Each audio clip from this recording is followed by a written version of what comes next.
Before the season and after the injury with Chase Utley, there were questions about who would step up on offense. In the air to left field, Francisco nails one. Second home run of the inning for the Phillies. And it's his first of the year. 4-0 Phillies here in the bottom of the first. The only question about pitching was how good.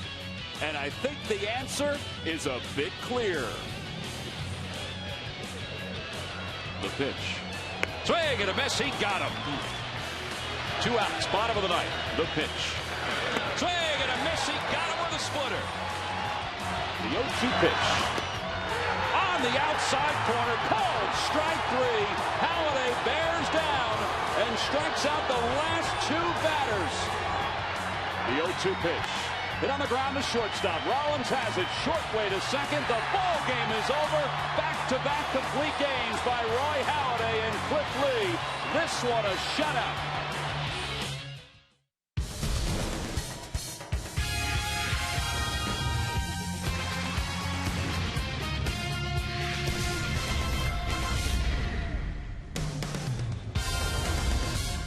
It's a special night around baseball, the celebration of Jackie Robinson's legacy. That's right, it's Jackie Robinson Day in Major League Baseball land. And tonight here in Philadelphia, the Phillies get set to open up a 3-game series against the Florida Marlins.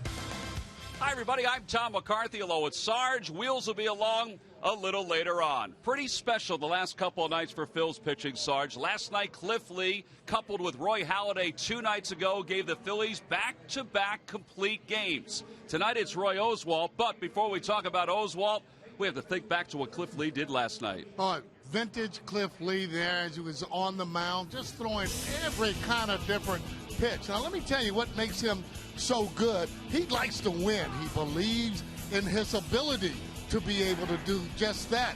When you talk to him, he'll let you know he's out there having fun, throws a ball on the inside part of the plate. You can't beat guys like that want to go out there and perform under any kind of circumstances and do their job. Not only that, these guys, they like going 9 innings. Doesn't like anyone coming in and doing their job there, too. Know how you win division championship?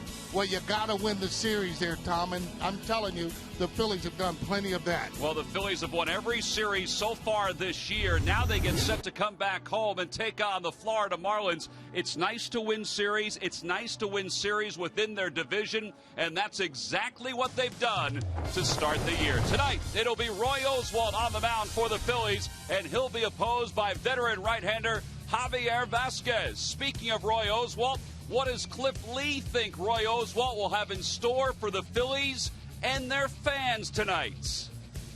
What about Oswalt tomorrow? How do you think he's going to do? I think he's going to do just fine. He's out to a pretty good start, and I expect nothing but more of the same. Well, more of the same would be another complete game for Roy Oswalt. It's been a good start. We'll see if it continues. The lineups and first pitch when we return. By Toyota. Toyota offers fuel efficiency you'll love, only better. By Southwest Airlines. Southwest Airlines do Rapid Rewards, unlimited reward seats, and no blackout dates. By Xfinity. It's TV, phone, and internet reinvented, only from Comcast. By Citizens Bank. We're for homes. Talk to us today about how we can help guide you to the loan that's right for you. And by Independence Blue Cross. No matter where you are in life or business, we have plans that fit. Go to plansthatfit.com.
Citizens Bank Park, the Phillies get set to begin this homestand in the 3-game series against the Florida Marlins. And the last 2 nights on the road have been outstanding for the Phillies because Cliff Lee and Roy Halladay were able to make it just special nights, back-to-back complete games. First time since '99 that's happened. The last time the Phillies had 3 straight complete games was all the way back in 1993. But look at that, 21 strikeouts in 18 innings and only 9 hits allowed between Roy Halladay and Cliff Lee. Roy Oswalt will take the mound today. He's unbeaten here at Citizens Bank Park during his career. Let's take a look at the lineup he'll face. Brought to you by Xfinity, only from Comcast. Leading it off at center field is Chris Coghlan. Omar Infante, the second baseman, bats second. Hanley Ramirez hits third, followed by Mike Stanton and Logan Morrison. Gabby Sanchez is at first base. He'll bat sixth. John Buck hits seventh. Donnie Murphy, the third baseman, will bat eighth. And batting ninth and pitching is Javier Vasquez. And they will face Roy Oswalt, the 33-year-old, who is 2-0 so far this year with an earned run average of 2.25. Oswalt very quick with his warm-up tosses tonight. And Chris Coghlan is digging in. And every ball player wearing number 42 in honor of the late Jackie Robinson. And the first pitch of the game is in there for a strike. We're underway. And almost every ball player wears a shirt, but not Roy Oswalt. Look at that. Shirt sleeves tonight. As you look at his numbers, he was really good in his last outing against Atlanta down there. Commanding against left-handers who are hitting just 105 against him. Southwest Airlines scouting report on Roy Oswalt. Pretty good numbers against the Florida Marlins. And, you know, another guy that uses a lot of different pitches and relies on that command. And, you know, with the Phillies with their veteran starting pitchers, it's a broken record after a while about how they try to spot their pitches. Chris Coghlan hitting .288 this year, a home run and 5 RBIs. And the count is 2 balls and 2 strikes.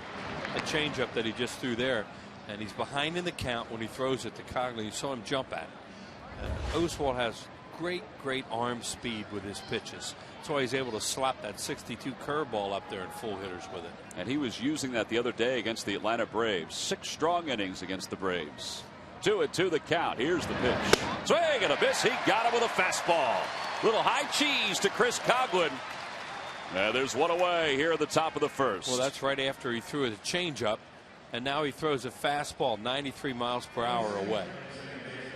Not a strike, but he got him to chase it right there out of the strike zone and gets a strikeout right to begin the game. Time now for our Nissan keys to tonight's ball game. There they are. This is a good young team the Phillies are playing right here. They have some very explosive players. They're going to get a little bit better. And the Phillies, well, they're going to throw a little bit of a different lineup tonight, Tommy, against Javier Vasquez. Yeah, Charlie Emanuel mentioned this past week in Washington that he'd like to get some of his bench players into the game, and he's done just that tonight with Pete Orr at second and Ross Float at right. Speaking of bench players, Omar Infante used to be a bench player, but he's an everyday player now for the Florida Marlins. Became an everyday player really with the Atlanta Braves over the last couple of years. He was acquired in the Dan Uggla trade by Florida this past offseason. And he takes a 2-0 low, 3 balls and no strikes. He's a nice guy to hit too in your lineup because he sprays it. He can hit the ball behind the runner, hit it to right center, get a runner to second base with nobody out and get him over. Well, you figure he was taking all the way with the count 3-0 and a fastball for strike 1. Hanley Ramirez is on deck. He's had a slow start to the year. 3-1 the count to Infante. And a chopper foul. It's 3 balls and 2 strikes. Infante was a member of the All-Star team last year representing the National League and the Atlanta Braves. Charlie Emanuel picked him because he was looking for a utility guy. National League wound up winning that All-Star game out in Anaheim. And the payoff pitch in the air to right center field. Not that deep. Coming on is Victorino. Still coming on. He gets there. I think that fooled Victorino off the bat, but he has enough speed to track it down. Well, a guy takes a big swing like that, a lot of times they can't hear the same thing you hear in here, and that thing went kind of clunk. You see he's playing a little bit over towards left center, and then he has that long run. As Tom said, he can just outrun the ball, but Guy takes a big swing like that. The last thing you think is going to be a dunker. Well, 2 outs now for Hanley Ramirez. Ramirez has enjoyed a pretty good career, young career against the Phillies with 11 home runs. It's 3 home runs off Roy Oswalt. Overall, a .393 hitter against Oswalt. A wide open stance from the right side. And a fastball belt high for strike 1. Hanley Ramirez with 123 home runs since 2006. Troy Tulowitzki, well, I think you could say that Tulowitzki might be closing on Hanley Ramirez. In a hurry. He's off to a great start this year. So is Oswalt tonight with his high fastballs. It must be a game plan to try and get them to chase up. And he has a real lively fastball. Already has 1 strikeout plus the pop out at a high pitch. It's 1 ball and 2 strikes to Ramirez. Outside 2-2. Got that one up to 94 miles an hour. Yeah, it's an advantage pitcher night in a lot of ways because it's miserable here. It's cold. And you know, these guys are used to playing in warm weather in Florida. Just came out of Atlanta where it was nice.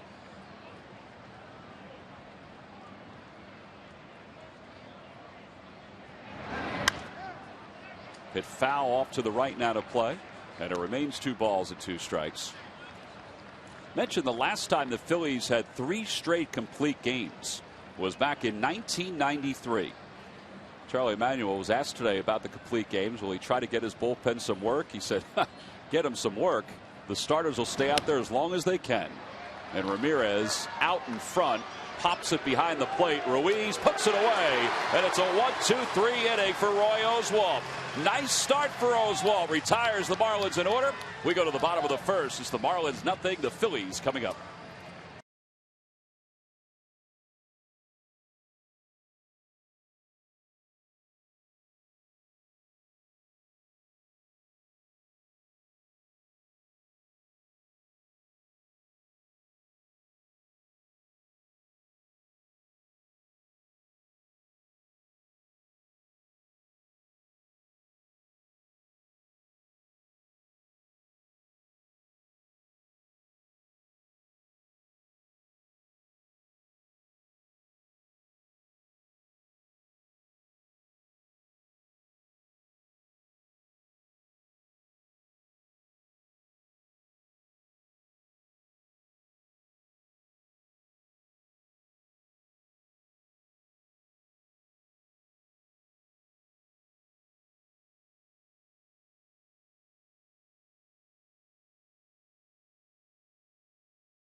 Bank Park. The Phillies have enjoyed home cooking already this year to a 5-1 record. Let's take a look at their lineup tonight. It's brought to you by Xfinity, only from Comcast. Leading it off in center field, Shane Victorino. Placido Polanco bats second. Then Jimmy Rollins and Ryan Howard, followed by Raul Ibanez in left field. Ross Globe makes his first start of the year. He's in right. He'll bat 6th. Hitting 7th is Carlos Ruiz. Pete Orr is at second base. He'll bat 8th. And batting 9th and pitching is Oswalt. And they'll face 34-year-old right-hander Javier Vasquez, who Wheels is making his 29th start against the Phillies. Phillies have seen a lot of him. Tom originally signed by the Montreal Expos. Pitched in the National League for a long time, also with Atlanta. Here's our scouting report from Southwest Airlines. That fastball way down from what it used to be with him. This guy used to be a mid-90s fastball with a great changeup. Still has the changeup. Victorino leads it off and takes a fastball outside. And there you see 85 on the gun on that fastball. And he's had some arm problems over the years. The ball used to just explode out of his hand, and his changeup off of 95 was devastating. A couple of years ago with the Braves, he finished 4th in the Cy Young voting. That was 2009 when he struck out 238 in 219 1/3 innings. Yeah, he's always seemed to pitch better in the National League than the American League. Victorino takes it inside. Another fastball. And it's 3 balls and no strikes. He's blowing on his hand like he can't get loose right now, or his hand's cold. Active leaders against the Phillies as far as wins. We saw Levon the other night, and there's Javier Vazquez, Brad Penny, and then Josh Beckett. Outside, ball 4. Victorino's aboard with the leadoff walk. One thing, of course, the Phillies don't do a lot of is walks, so they're not a real high on base percentage team. But that's good to see Shane do that right there, because Vazquez wasn't even close to the strike zone.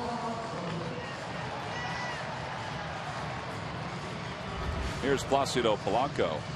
Well, Greg Gross has dialed up some pretty good game plans over the first couple weeks of the season. And I guess their game plan might be to wait him out a little bit. Well, especially when you're leading off the game, you know, it's not the worst thing in the world to wait for strike one, especially when the first 2 pitches aren't even close. Let's see if Polanco does that.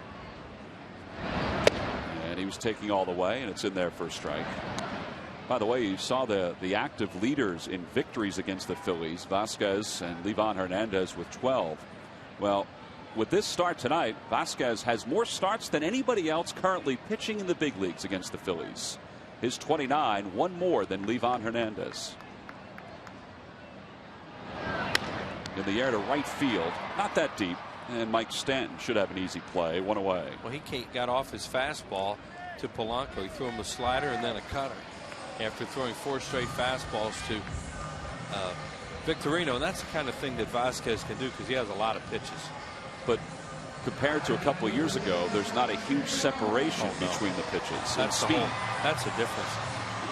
Like I was saying, you know, you're talking about a 95 fastball with a 70-some mile-an-hour changeup. He was so tough to hit. The one way you could get to him, he would throw home run balls, and if you keep the game close, someone might pop one on him. Here's Jimmy Rollins. Rollins with a 5-game hitting streak. His average at .320. No homers and an RBI. And a line drive down the right field line. That's in for a base hit and going all the way to the wall. Victorino's already at third. Samuel will put the stop sign up. It's a double for Rollins, and the Phillies have runners on second and third. 4th double of the year for Jimmy Rollins. I think came off the wall perfectly to Mike Stanton, who can really throw.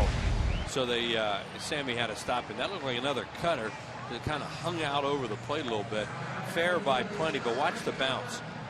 Hits the wall right there, comes right back to him, and he's in there to get it. And Rollins is safe and secure at second, safe and secure with New York Life.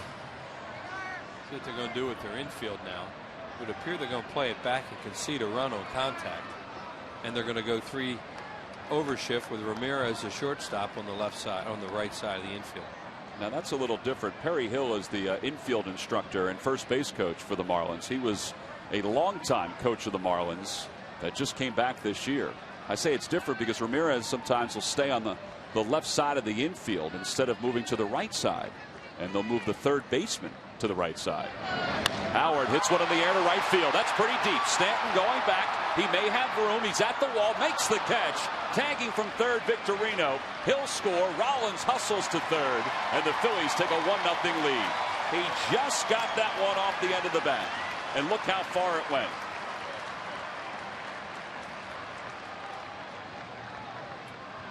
Yeah, the flags are blowing from right to left. It's kind of hard to tell sometimes what the wind's going to do here, but as Tom says, he hits that right off the end of the bat. You can see it there. He got his ace swing at it, but he didn't get a whole lot of wood on it. So as a result, it just died out there in right center field. Stanton makes a play. Jimmy moves over to third with 2 outs. So Victorino scores his 10th run. Howard drives in his 14th. He's among the league leaders in that category. And here's Ibanez with a runner at third. Not that it matters, but Rollins will get a good lead off third because Donnie Murphy, the third baseman, is way off the line. Where it would matter if there's a ball that gets away from John Buck and let's say it doesn't go all the way back to the screen, but gets away far enough to allow Jimmy to get a good jump. Yeah, and you want to see a walking lead from your base runner right now. Down the right field line, he hooked it foul. And it's 1-1 to Ibanez. And that's just what Jimmy Rollins did there. And as Tom mentioned, maybe the ball will bounce away and steal a run on a wild pitch. The Lucky McDonald's Phillies home run jackpot contestant is Joe Gannon of Southampton. If the Phillies hit a home run in tonight's ball game, the Big Joe will win $100.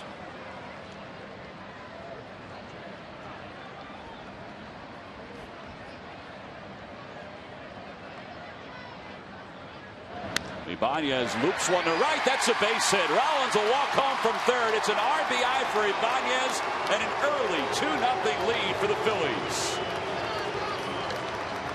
Tell you what, Wheels, that's a great sign because 4, 5, and 6 on the road trip really struggled, and 4 and 5 now have the 2 RBIs in this game. Yeah, that was something off speed, and it was up in the zone, and Roll did a nice job of just looking for the base hit.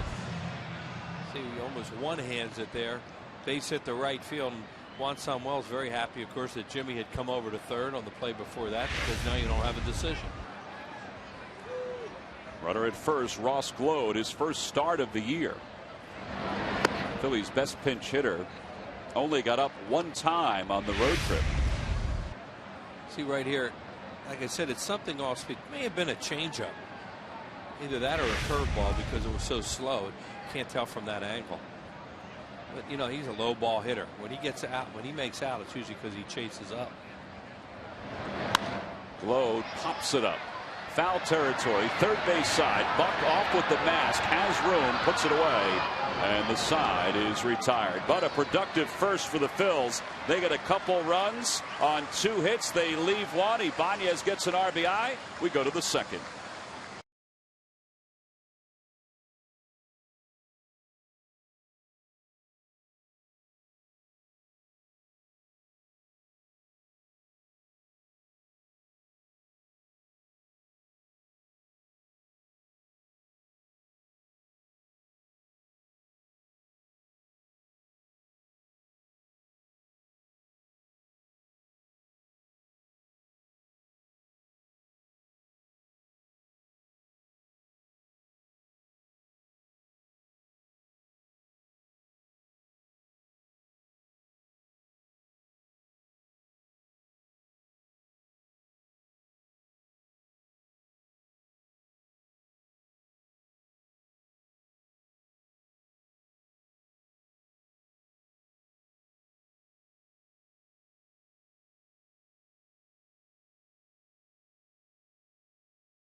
Your local Lowe's for savings and a free MLB fan guide. Compliments of Scott's.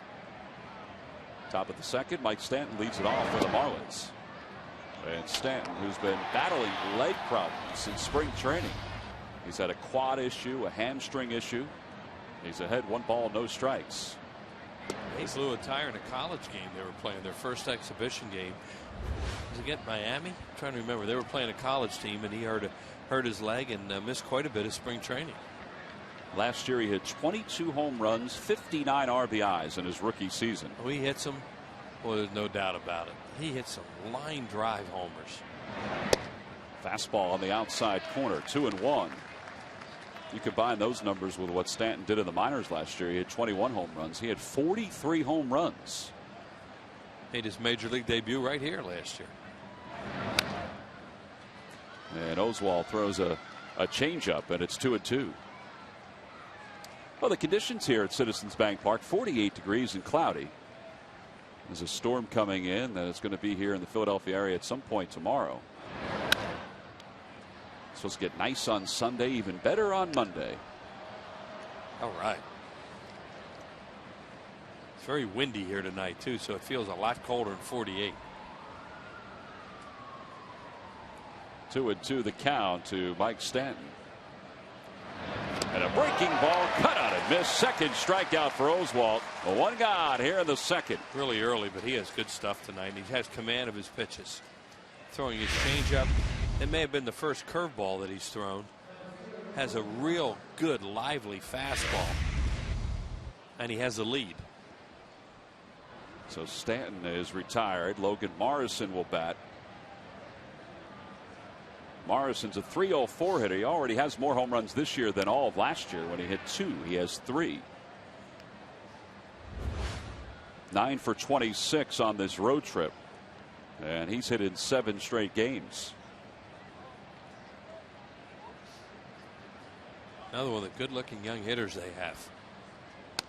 Well, they have, according to Elias, the league statistician, they have an outfield that includes Stanton, Morrison, and Chris Coghlan. Their average age is 23, and there's only been 2 other teams in baseball history that have had a younger collective outfield, and it's 2 different Tampa Bay Ray teams. In fact, it was before they changed it to just the Rays. They were the Devil Rays, and that was back in 2003, or excuse me, 2003 and 2007. 2-1 the count to Morrison. Some of that is because of economics. You know, they need to have a lot more young players. Now, they hope that some things are going to change, because if they get out of that place they're in this year and get into their new ballpark next year, and it'll be a baseball park instead of what they have to play in South Florida. That one just missed off the outside corner, a pitch that Oswalt wanted, and it's 3-2. Rob Drake is the home plate umpire tonight. Gary Darling's over at first, Bruce Dreckman's at second, and Paul Emmel's around at third. Remember this guy last year, we saw quite a bit of him, and he ran one deep count after another and fouled pitches off and made a lot of contact. They lead the league in doubles. They're a high on base percentage team. They lead the league in doubles. They lead the league in extra base hits with 42. 3-2 the count. And a swing and a miss. He got him. Back-to-back strikeouts for Oswalt. That's 3 Ks for the Phillies right-hander. And there are 2 away here in the second. Well, he's not happy with that changeup. He's happy with the results. But that thing must have looked like a beach ball coming up there. Watch. It's supposed to dive down and away, and look what it does. It just stays up, and it's a ball high, but it probably looks so big and slow to Morrison that he just said, well, I'm going to swing at this. Oswalt fires another strike to Gabby Sanchez. Sanchez has reached base safely in all 12 games this year, and 16 dating back to last year. Yeah, it's another one of those guys that gets on base.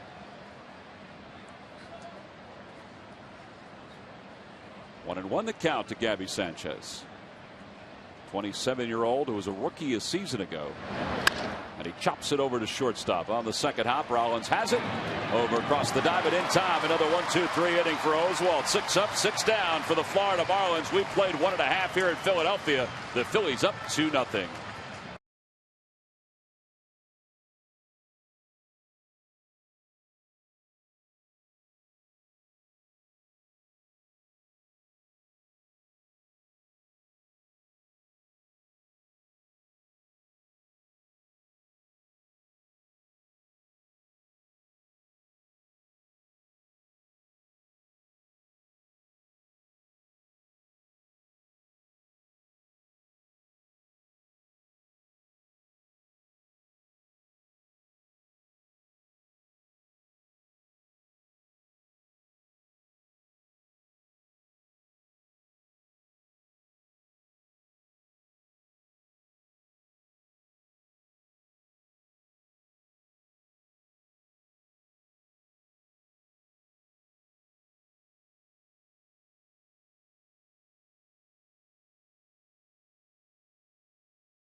Into the home second here at Citizens Bank Park, and Carlos Ruiz will lead it off, and that leads us to our Coors Light Cold Hard Blast.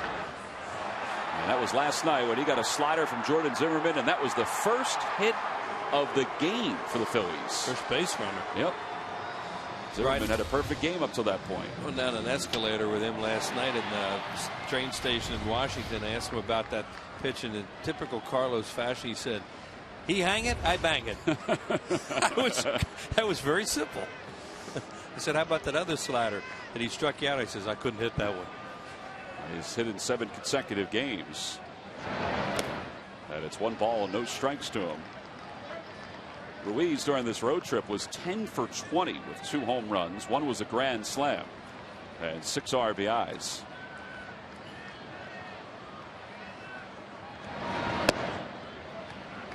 And he had a chance to be behind the plate in 3 of the 4 outstanding outings that the Phillies pitchers put together on the road trip. Chopper toward the hole, diving play by Murphy to his feet, and because Ruiz is running, he had time to make the throw. That's a fine play. So 1 away here in the second. Hey, reminder, the New York Mets will be back in town before the end of April, and this series winds down on Sunday, May 1st. It's an 8 o'clock start thanks to national television, and that's Sunday, May 1st at 8 o'clock. Limited ticket availability. You can get those tickets by going to Phillies.com. So if you hold tickets for that May 1st game, it is no longer a day game. It is a night game against the Mets. Here's Pete Orr. Orr is making his second start. His last start, he went 2 for 3 with a couple of runs scored. In the air to left center field. That's pretty well hit. On the run is Morrison. Also out there is Coghlan, and Morrison makes the grab. And the wind may have hung that one up there for Morrison to track it down. 2 outs. A couple good defensive plays behind Javier Vazquez. See, the flags are blowing out to left field, but Tom said you don't know. I mean, they could have knocked it down. It's really hard to tell right now what the wind's doing. You'd think it would knock down more to right and right center, and then it would carry that way. But he had it all the way. He put his hand out to run the center fielder off. Then the thing hit the pocket. And that's why they use those big old long gloves, those outfielders. So Orr's 0 for 1. Oswalt gets the bat for the first time. And he watches that one go by for ball 1.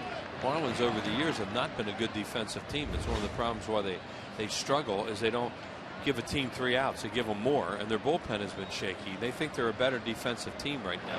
The only guy that's had trouble defensively so far for them is Hanley Ramirez, who has committed 4 errors over at shortstop. Other than that, Murphy has an error, but everybody else in the starting lineup, well, John Buck has 1 error too, but everybody else has been pretty clean. But Ramirez has 4. 2-1 the count to Oswalt.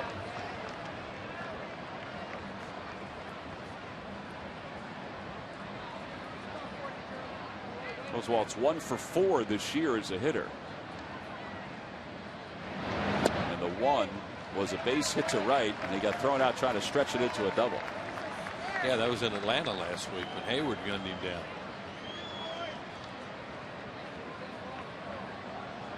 Well, he got Hayward later on, so yeah, he did. Good retribution. Ball 4. And Oswalt didn't realize what the count was. He just asked Rob Drake, and now he'll go to first. I better bring him a jacket too, even if he doesn't want it. Well, he said it's kind of cool outside. Well, inside the booth, with the wind blowing the way it is, the conditions little colder. Wheels, what do you think? -10 with the wind chill at 30. You feeling that right now? Got your scarf on. I mean, it's as if we're the Arctic right now. It's not comfortable. We have the fleeces on though, Wheels. You can wear these fleeces. These are nice. They said in the 20s these fleeces would be good.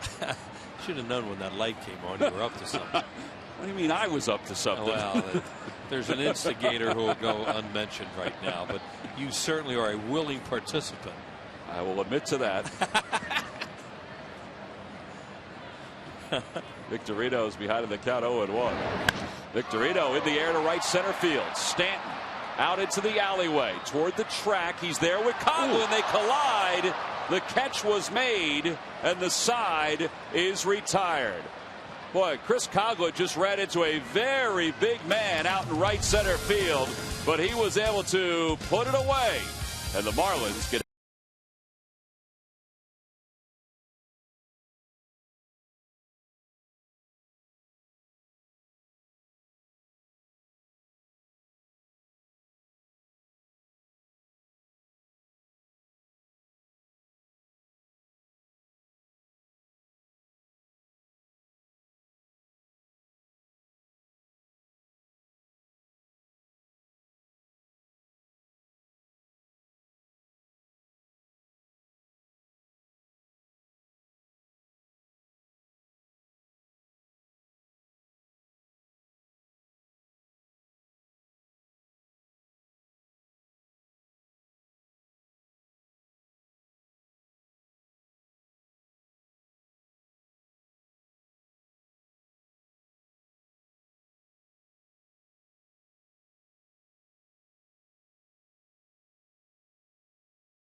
all around the ballparks in Major League Baseball and even in minor league baseball. Some of the teams are celebrating Jackie Robinson's legacy. The number 42 was retired in 1997. No one around baseball can wear it now unless they were already wearing it before it was retired in 1997. And the only person that is wearing it right now is Mariano Rivera. And take a look at some of the highlights of Jackie Robinson's career. And most importantly, as he broke the color barrier on this day back in 1947.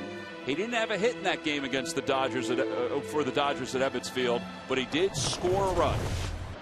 And we begin the top of the third. And you know, we're holding up the number 42 Brooklyn Dodgers road jersey that was worn by Jackie Robinson, and these are available obviously at Mitchell and Ness at the Alley store here at Citizens Bank Park. And it's a great jersey, and the number 42 is always on the minds of the players as Ross Glode makes a beautiful sliding grab in foul territory for the first out. Yeah, he tore some of the padding away out there in the wall too as he went into that slide. That's a heck of a play by Glode. Hopefully he didn't jam his ankle. He's really slow getting up. Is it a fair ball? No, it's a foul ball, but watch right there, and on the bottom of the padding he tears it away right there as his foot goes underneath, and a little slow to get up. But well, they're giving him some extra time out in the outfield. Jimmy Rollins came to the mound. Carlos Ruiz went out to the mound as well. Well, Wheels, it was Ken Griffey Jr. who asked the commissioner of Major League Baseball if he could several years ago wear the number 42 in honor of Jackie Robinson, and Rachel Robinson, Jackie's widow, said it was absolutely fine with her. And then a couple of other players decided to wear it as well. Mike Cameron was one. And now all over baseball, everybody wears the number 42 on Jackie Robinson Day. Well, it's a great tribute. You know, I really didn't get to see him play that much. I was too young, but I heard enough from the guys that did play against him. The guys who were on the Whiz Kids that I got to know so well, especially Whitey. He used to say the worst thing you could do is get Jackie Robinson in a rundown, because he would wind up at the next base. Said he was the most unbelievable athlete. And there's Whitey right there who could run the bases too, to say the least. But he said Jackie Robinson was just amazing, and I think what it took to succeed and what he went through, and he really was handpicked by Branch Rickey, because it wasn't just the player that was going to do what he did, it was the person involved, and he was the right man at the right time. And it's wonderful that the sport is honoring him, because, you know, not only isn't important to the game of baseball, but what he did helped change the world. Absolutely. And there is a museum that they're hoping to open at some point in the next couple of years in Lower Manhattan, which is where the home of the Jackie Robinson Foundation is, that will continue to show his legacy, his work, and how athletic he was and what a great human being he was as well. Roy Oswalt, a 1-2-3 third. He's faced 9 batters so far. He's retired all 9 as we go to the bottom of the third on Jackie Robinson Day.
Fastest mobile broadband network by WB Mason. Who but WB Mason for amazingly low office product prices, and by the Quality Plus Ford stores.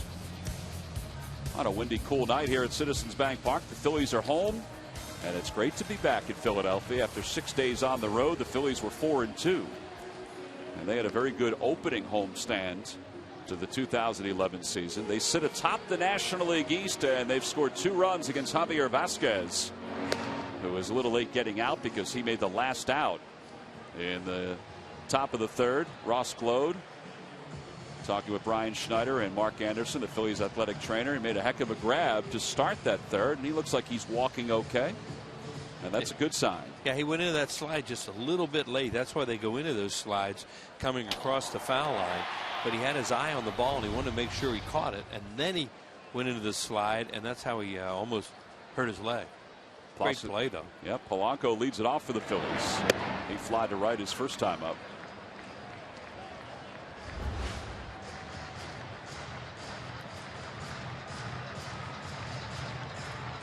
Polanco enters this game with a 4-game hitting streak. He also has an RBI in each of the last 3. Any questions about his elbow, at least for the first few games of the season, have been answered because he has swung the bat quite well. He's also played a heck of a third. And he did that even when his elbow hurt last year.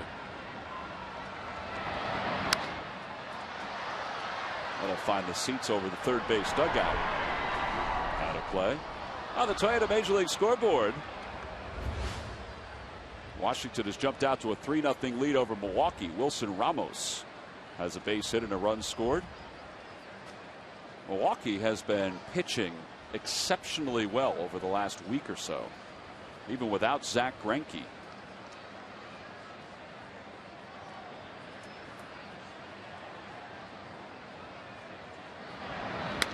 Polanco to center field. Coghlan comes in and makes the grab. Yeah, left-hander we're going to see next week. Narvison's pitched really well for him. Sean Markham, who the Phillies will face on Monday, he just dazzled them last year when he was with Toronto. He throws one changeup after another, and then they're going to get Randy Wolf, who'd been hit around and then had a good game last night. Gallardo, who's their #1 guy, I guess, with now that Greinke isn't pitching. Gallardo, right. He is really good. Here's Rollins, who doubled and scored his last time up, and Rollins takes a pitch low and inside. 1 ball, no strikes. Jimmy's now hit in 6 consecutive games.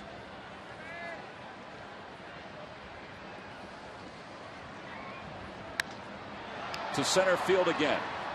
And Coughlin moves from gap to gap to make this play. And there are 2 outs.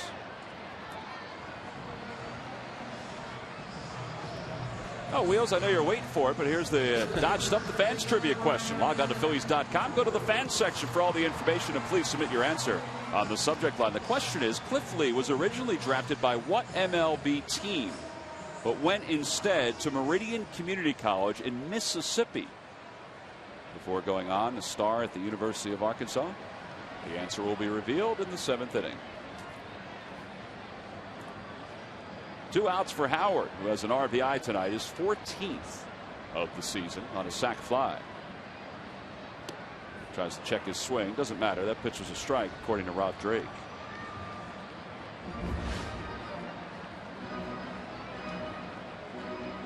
Solid start for Howard.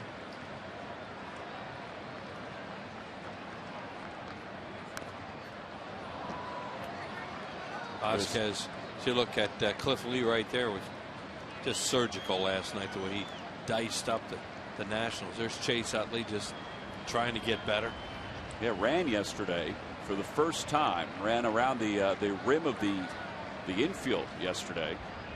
Took some batting practice again today. Took some ground balls. Charlie Manuel said he is progressing. Yeah. Slowly, but he is progressing. But it's a good thing, or it's good news that he started to run and he felt good today. Yeah, that's the thing they do. He gets to a certain stage and then they wait to see how he feels the next day. Swing and a miss, a changeup, and Howard is down on strikes. First strikeout for Vasquez. Phillies go down in order here in the 3rd. 3 in the books in Philadelphia with the Phils on top.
Less than WB Mason with free next day delivery and at many locations free same day delivery.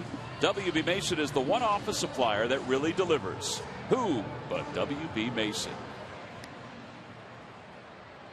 We go to the top of the 4th. The Fanatic entertaining. Well, I guess that's entertaining. There are some that are smiling, but only the ones that are on the perimeter of that walk up the stands. I don't know how he's able to do that with those big feet that he has. Here's Chris Coughlin, who struck out his first time up. And he takes a fastball outside.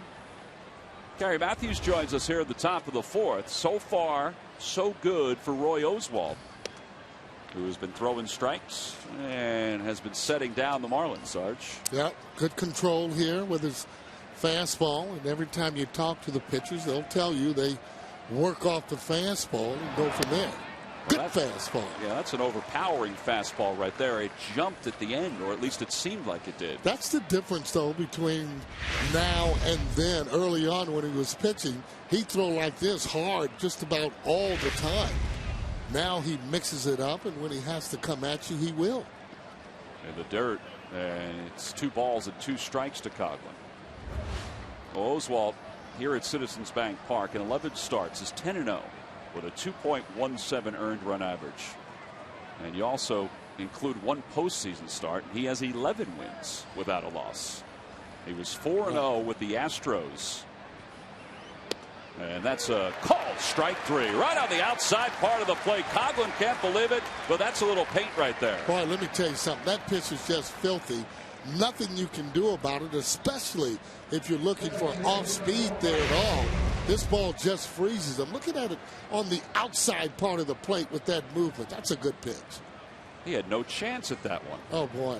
You're just hoping that he fouls that off, or maybe he ends up calling it a ball. 1 strike to Infante.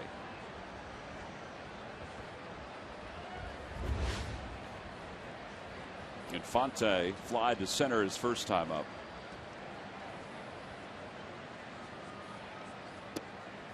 Little low, 1 ball and 1 strike. Now, he's the type of pitcher, if you're hitting against him, you almost want to stay hard because he throws the ball hard most of the time. Don't want to look for off-speed pitches. Well, he comes back with a slider, and it's 2-1.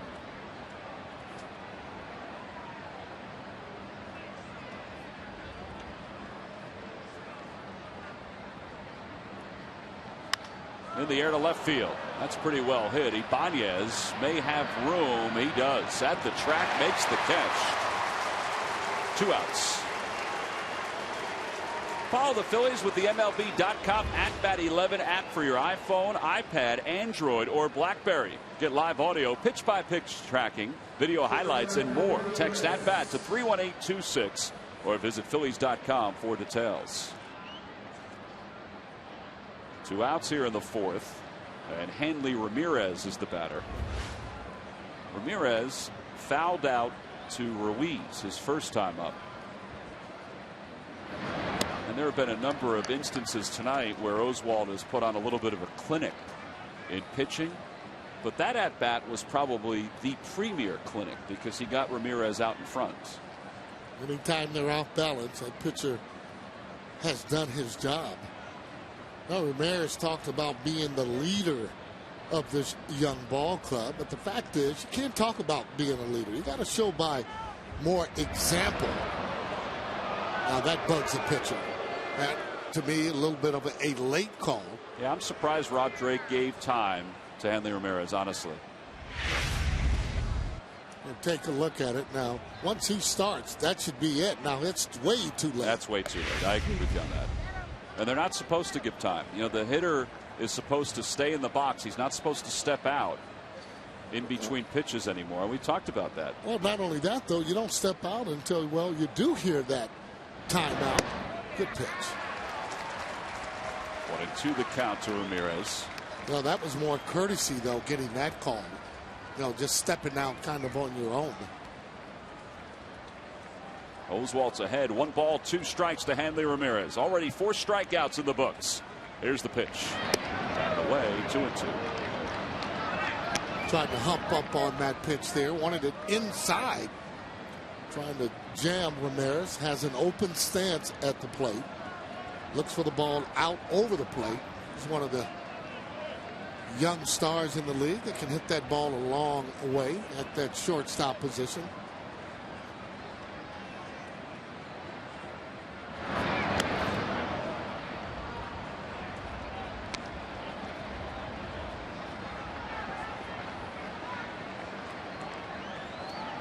All wearing number 42. Even the umpires tonight. See, Rob Drake has the number 42 on the sleeve.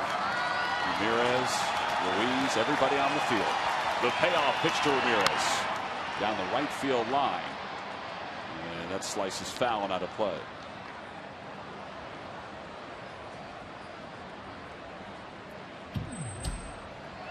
Stanton waits on deck.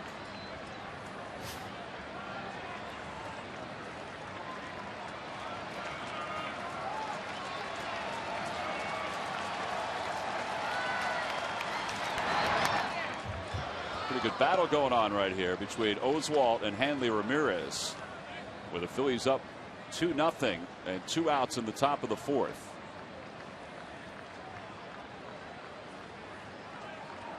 Ramirez 21 home runs last year, 76 runs batted in. He's a guy that should drive in more runs than that. Now there's ball 4. First base runner of the night for the Marlins. And it ends a string of 11 in a row, retired by Oswalt to start the game.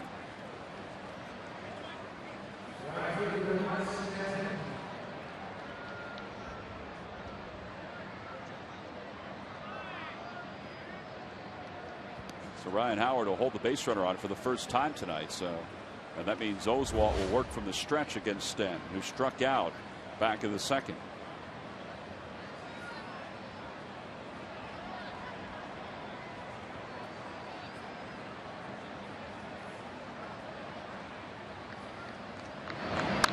Look out. Wow. I just almost don't have time to move when the ball comes off of the bat like that. Really got to pay attention sitting over the dugouts on both sides. I think even if you were ready, I'm not sure if you would have been able to stop that one. Foul tip hits in the glove of Ruiz. It's 0-2 to Stanton. Well, he put that ball in a pretty good spot.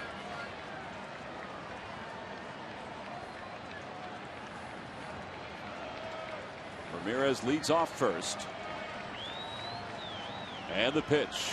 Breaking ball, swung on and missed. Another strikeout. Stanton was overmatched on that pitch from Oswalt. And the Marlins are retired here in the 4th. No runs, no hits, 1 man left. And everything seems to be working for Roy Oswalt tonight against the Fish.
Phillies baseball is brought to you by Thomas Jefferson University Hospitals. Call 800-JEFF-NOW. By Chevrolet. See your local Chevy dealer or visit ChevyDealer.com.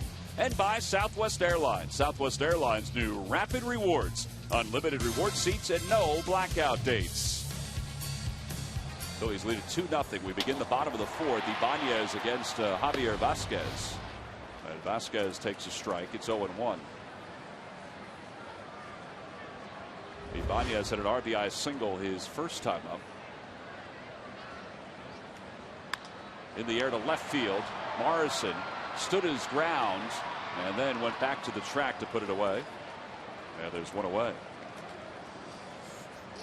So 1 out here in the bottom of the 4th. Sarge, listening to Edwin Rodriguez, the manager of the Florida Marlins today, he was talking about Jackie Robinson, and he said that he read a story where there are more than 200 players from outside the United States that are in the majors, on major league rosters right now. And he said when he read that story, he thought about Jackie Robinson. Oh, well, you can't help but to, and especially on this date here. And all the people, though, that he has helped and the things that he endured throughout his career there. I mean, not just a baseball player. I mean, here's a guy that was very intelligent, went to UCLA, and again, he was no nonsense. Pretty mean player, too, from what I understand. Ross Clode is the batter, and he lays off a pitch. It's 2-0. Well, I thought it was interesting because Edwin Rodriguez, who is from Puerto Rico, he's the first Puerto Rican-born manager in Major League Baseball history, and you think about getting his opportunity, that Jackie Robinson opened the door for him. Well, exactly. For all people there of color, Puerto Rico there, even some of the guys there, as that ball is smoked. Stanton on the run. He nearly overran it. He did overrun it. He caught it in fair territory. It takes a breath. 2 outs here in the fourth. But for Rodriguez to actually know that, well, you know that he does feel the same way about Jackie Robinson. There's Mr. Rodriguez, manager there, Florida Marlins. Here's that ball just off the end of the bat there of Claude. Other than that, that ball is headed in the area as he overruns it. Making a pretty good catch of it. Just out in front a little bit. Saw the breakdown quickly of the outs for Vasquez. 9 fly ball outs so far, including 5 of the last 6 outs recorded. Carlos Ruiz grounded to third his first time up. He's the only one that has a ground out tonight.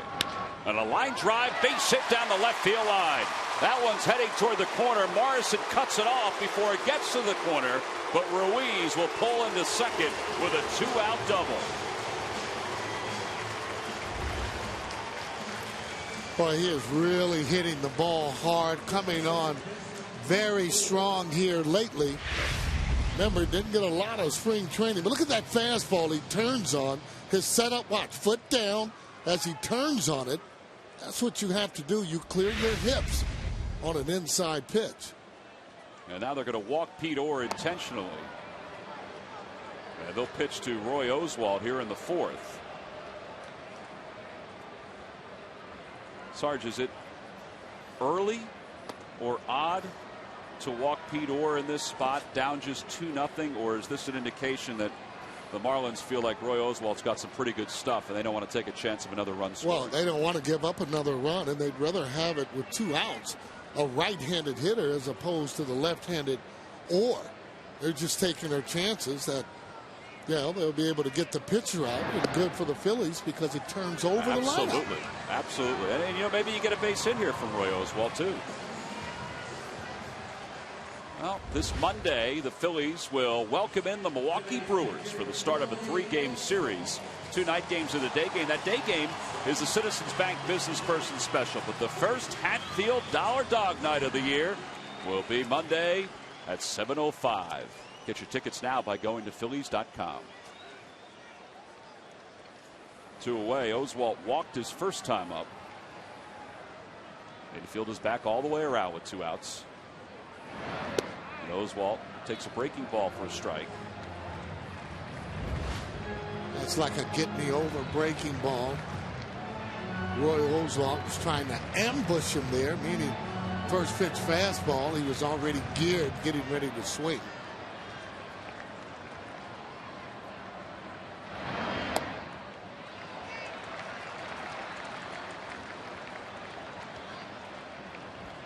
Vasquez used to throw a lot more fastballs than that. You know, not throwing as hard as he used to. More of a finesse type pitcher right now, as opposed to a power pitcher throwing more fastballs. Throws another breaking ball. That one hooked outside. 2-1. Well, that's 3 breaking balls in a row. So that's exactly what I'm talking about. And not throwing a lot of fastball, although Roy has worked himself into a fastball count. And he has 2 on. You saw Ruiz and Orr take their lead.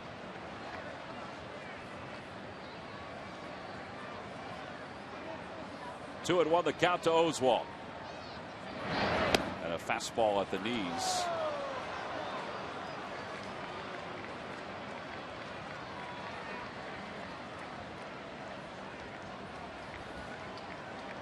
Guys will have to get a good jump. Outfielders are in. Center fielder, right fielder. slowly hit foul right past Juan Samuel. Well, in the outfield, just to give you a quick scouting report of the arms that are out there. In left field, Logan Morrison has a below average throwing arm.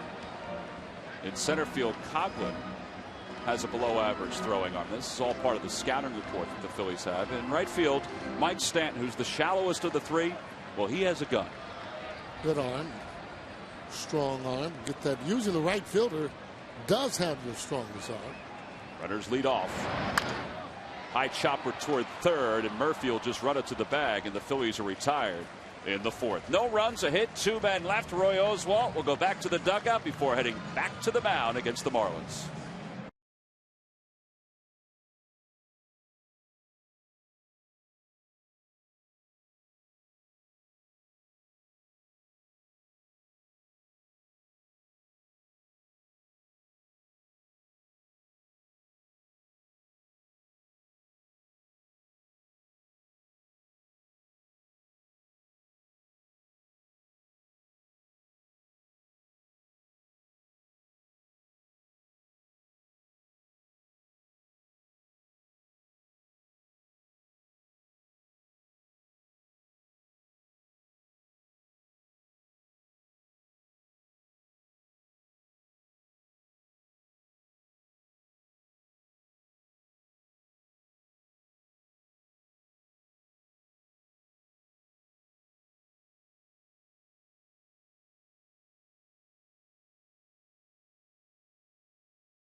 Jackie Robinson with the players wearing number 42. Some of the Negro League stars from the Philadelphia Stars honored before the ball game. Malin Duckett and Harold Gould, and some of the surviving members of the Tuskegee Airmen.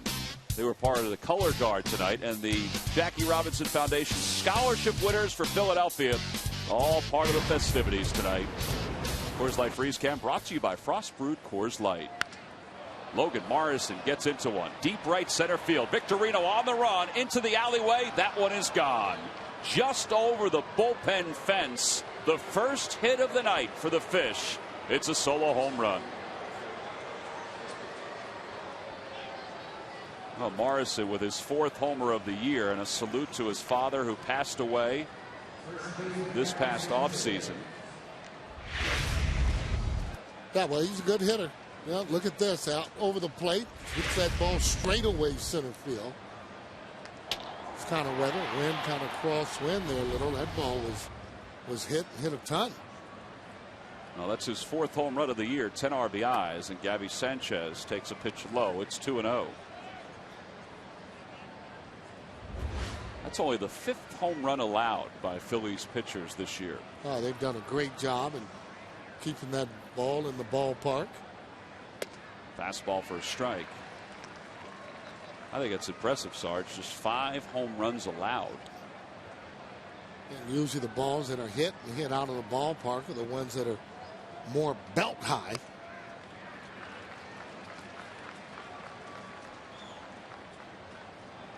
Second home run surrendered by Oswalt. The other one was off the bat of Hunter Pence. That was an opposite field shot. 2-2 the count to Gabby Sanchez. And he just missed on the outside, off the outside corner. Boy, he wanted that pitch. Good pitch on the outside part of the plate. Good movement. Could have easily been called a strike.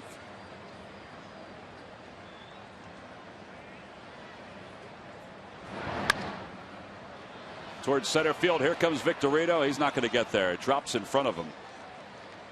Then a single by Gabby Sanchez. Back-to-back hits now for the Marlins. Ball wasn't hit that hard. It was like a thud on that bat. Yeah, it was a good pitch. He jammed him. Gabby, though, strong enough to fight that ball into center field. Here's John Buck, signed as a free agent by the Marlins after he hit 21 home runs last year for the Toronto Blue Jays. Chops one toward the middle. Rollins to his left has it. Flips to Orr for one. Over to first. Dug out by Howard. 6-4-3, and it was a fancy double play turned by the Phillies here at the top of the fifth. Yeah, the guy that made that play there, besides J-Ro getting that ball going up the middle. Strong arm by Orr, as he's showing you that. Take a look at it there as he gets the ball, flips it on the side. Now that's where he makes it up with that flip. Ryan Howard up to the task there. There's that flip again. Want to make sure you get one, and there's two. Had a strike to Donnie Murphy. 0-1 the count. Nice job by Pete Orr and Rollins because of the injury to Chase Utley. Jimmy Rollins has had to get used to a couple of new second basemen this year. Valdez he was used to already. Talked to Jimmy about that last week. He said he's got Valdez down. He knows where he's got to be, where Valdez is on double plays. He said Pete Orr and Michael Martinez, it's taken some time, but he's gotten used to the two of them. He said all of them have different styles. Oh, yeah. Everybody has different tendencies. That's why they work together early on in practice, so you can kind of get the timing down on those double plays. That's just a good athletic play, that 6-4-3 double play.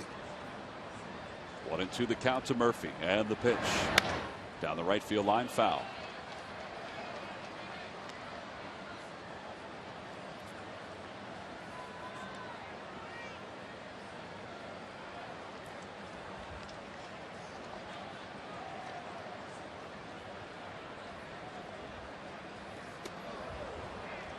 Well, he tried to freeze him with a hook, but it just didn't break enough. 2-2.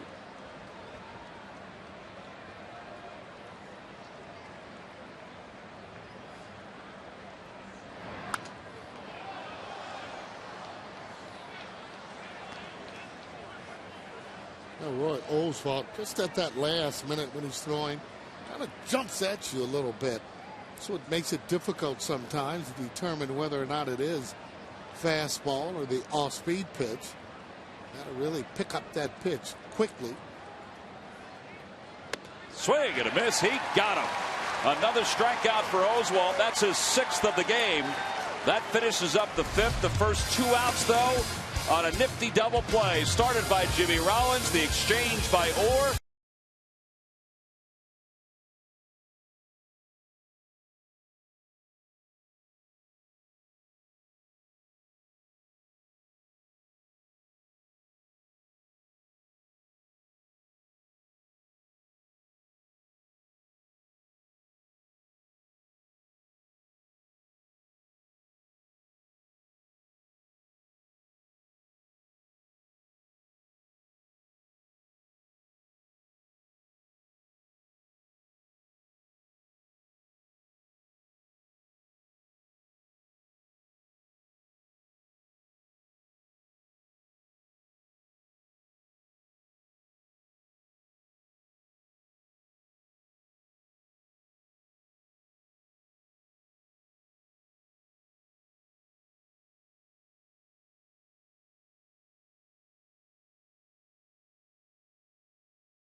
Sixers Heat playoff coverage. Get geared up for the tip-off with expert analysis and exclusive reports on Drive to Glory, presented by Buick tonight at 10:30 on Comcast Sportsnet. Sixers will open up against the Miami Heat, the opening round of the NBA playoffs. And it's nice to see the Sixers back in the playoffs. Shane Victorino will lead it off here in the fifth. Victorino 0 for 1, shows bunt, and takes a breaking ball for a strike.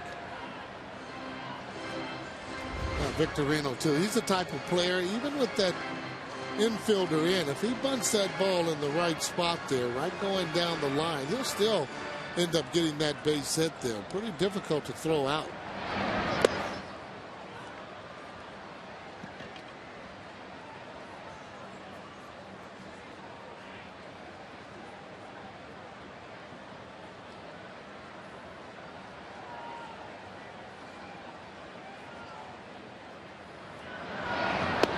This is a very different Javier Vazquez than the one we're used to seeing. Yep.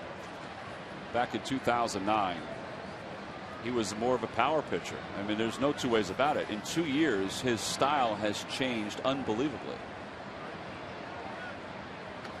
2-2 the count. Now he's more finesse type of pitcher now than before. He'd try and go out, strike that hitter out. Now he wants him to make contact, but make contact on more of a bad pitch.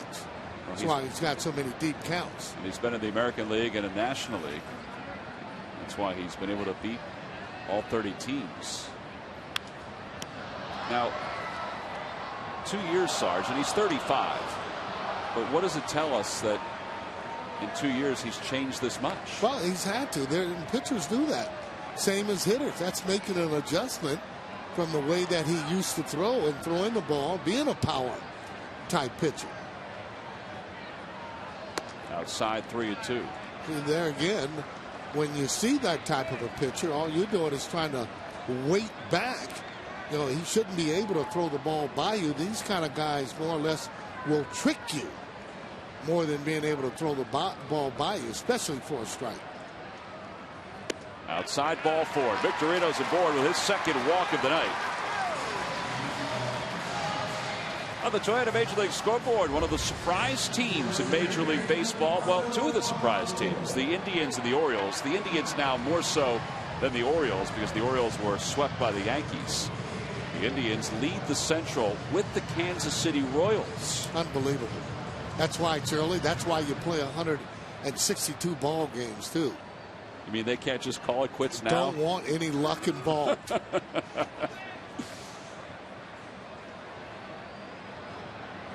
Placido Polanco's the hitter. He's 0 for 2. Ooh, Victorino. It wasn't that he was leaning. He was frozen in his tracks. What do you think? Maybe thinking about something else? Yeah, about stealing second base. He's thinking, I'm going to get a good jump on this guy. Yeah, you can get out there a lot of times and be able to see that sign, 1, 2, or 3. He's frozen again, and they nearly got him. Mays used to do that quite a bit and being able to steal on the breaking ball because you only use the one side as Victorino getting back, just getting back, but that's the kind of lead you want, just getting back. Sam Perlazzo's taken over the running game for Davey Lopes, who's now with the Dodgers as their first base coach.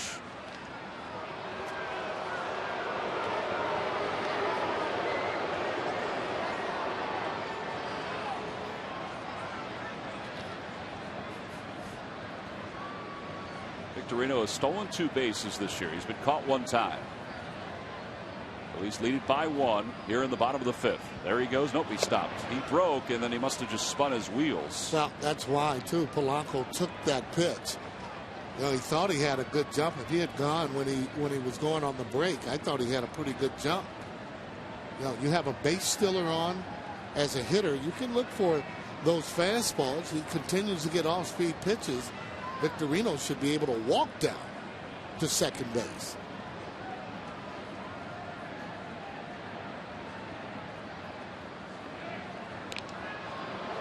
Polanco's the kind of guy, we've talked about this, he can wait for 2 strikes. He's the best hitter this year, average-wise, with 2 strikes. So he's only got one strike here, but you would imagine he's going to give Victorino another pitch. Well, he's not afraid to get him over at second base and be able to get him over with no outs. 0-1 the count. Another throw over. Just trying to tucker him out, Sarge. Yeah. Trying to keep him close to that bag. Do you get winded as a base runner diving back like that? No, only going from, first to third. Sometimes when they're fouling it off with 2 outs, maybe a little bit winded, but not going back to the bag. Line drive, base hit into left field. Victorino wasn't going, so he'll stop at second. And the Phillies have first and second with nobody out. Well, splitting that concentration will make pitchers throw a bad pitch. That ball in. We don't see Paul Polanco pulling a lot of pitches. Now he still needs to be able to see where this pitch is as it comes in. Something soft, but look how he just waits on the ball. The longer you wait, easier it is to hit. One of the reasons he's 10 for 19 with men in scoring position. And he's just he's a solid hitter. He stays line drives. He hits a lot of line drive ground ball that enable him to stay on the ball, be able to see it. So nobody out. Rollins is the hitter. Rollins doubled his first time up. Retired by Coghlan his last time to the plate. Takes one on the outside corner. That's not the pitch he wanted. It was a curveball. No. That's the kind of pitch that you'll roll over on to the right side if you're not careful. Yeah. In these situations, though, too, is that third hitter some kind of way. You need that runner at third base and less than 2 outs.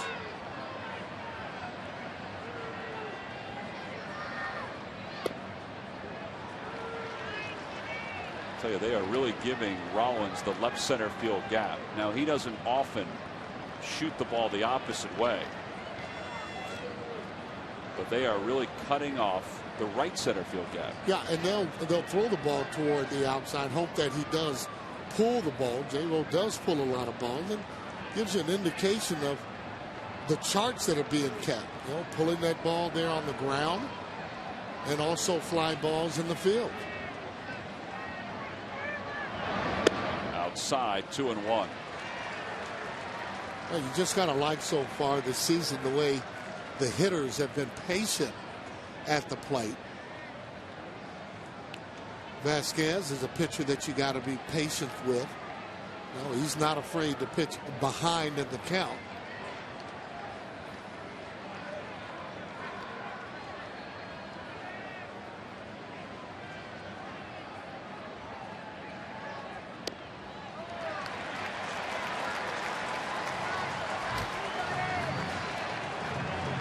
This is where he should get a pretty good pitch with Ryan Howard hitting behind him. That's when it pays to have a good hitter behind him. More than likely he should get a fastball. He just wants to make sure that the ball's not up in the zone, more belt high or down, and be aggressive with it. 3-1 the count to Rollins. Runners on first and second. The pitch popped up, foul territory, slicing toward the dugout and out of play.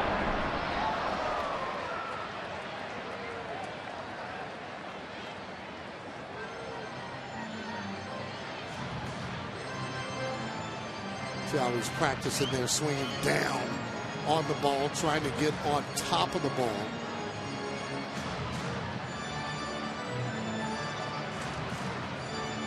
Don't think Charlie's going to send the runners in this situation. A lot of times, too, though, the runners are on their own.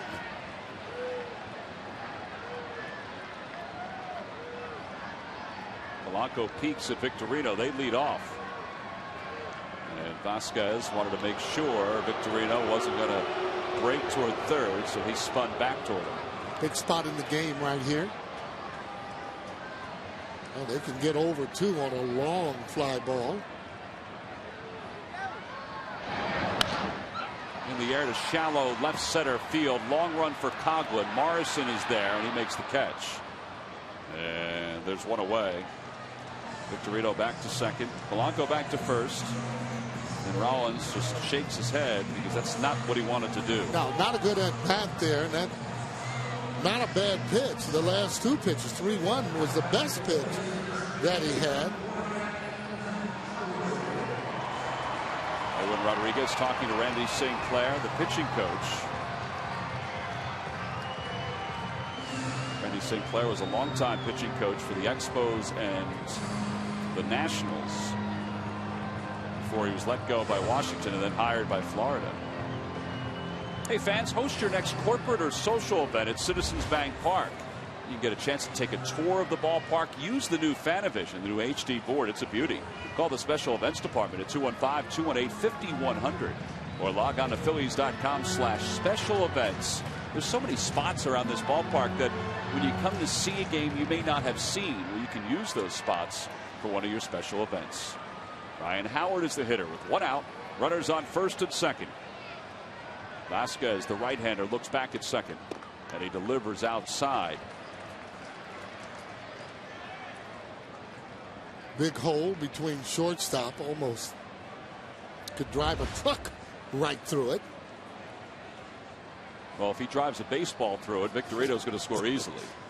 Left fielder's back, should be able to score, and Polanco should be able to get into third. In the air to right field. That's hit right at Stanton. He makes the catch.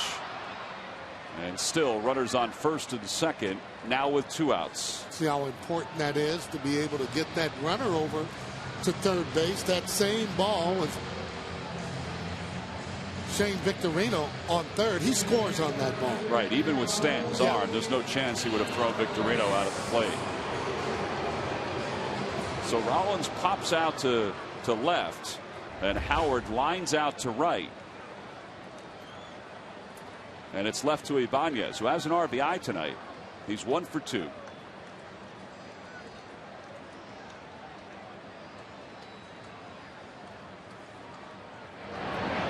Line drive, base hit into right field. Victorino's around third, heading for home. Here's the throw by Stanton. They let it go by.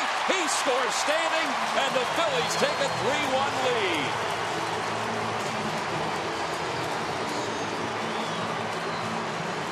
Another two-out RBI for the Phillies. Over to third goes Polanco. And a 2 RBI night for Ibanez. Boy, that's what you call clutch hitting. You're picking up your teammates with a base hit. Now Polanco, he's rounding. He's trying to get that throw drawn to third base as an off-balance throw comes in from Slayton, not getting very much on it. You can see how digging right now. Shane comes in with no slide at all. 3-1 Phillies. So Victorino has scored 2 of the 3 runs tonight. Rodriguez coming out to the mound. He has a left-hander up and throwing in the pen. It's Randy Choate.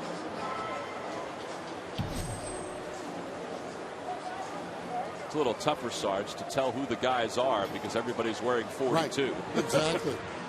I could see too, though, Vasquez, why, again, for Ibanez, a little bit easier hit. Doesn't throw as hard. Ibanez is the type of hitter that does weight back, and that's why he's able to get that bat hit through there. Not swinging up at all either. He's having good passes at the ball. 3-1 Phillies here in the bottom of the 5th. Clutch hitting by Ibanez. Anytime you pick up 2-out base hit, consider that a clutch hit. Phillies lead the league in that category. And a breaking ball drops in for strike 1 to Glode, who's 0 for 2.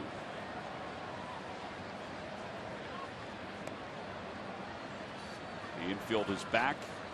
Ramirez, the shortstop, shaded a step or 2 toward the middle. Phillies have first and third. The 0-1. Swing and a miss and a changeup.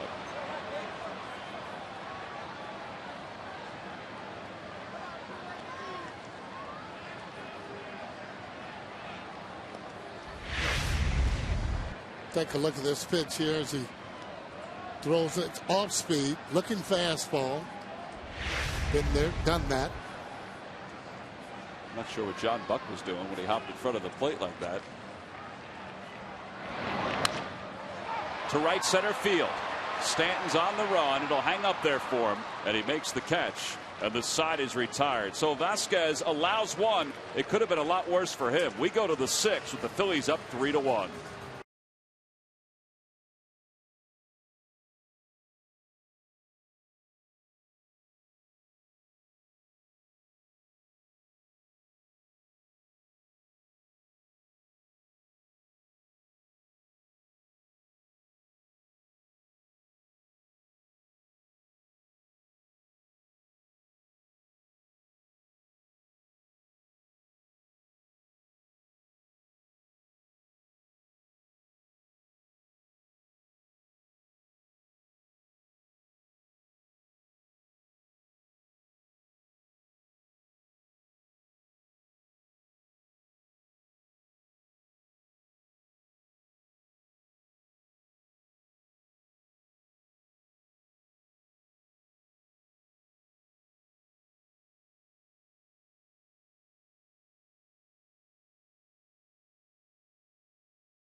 Season acquisition in Major League Baseball.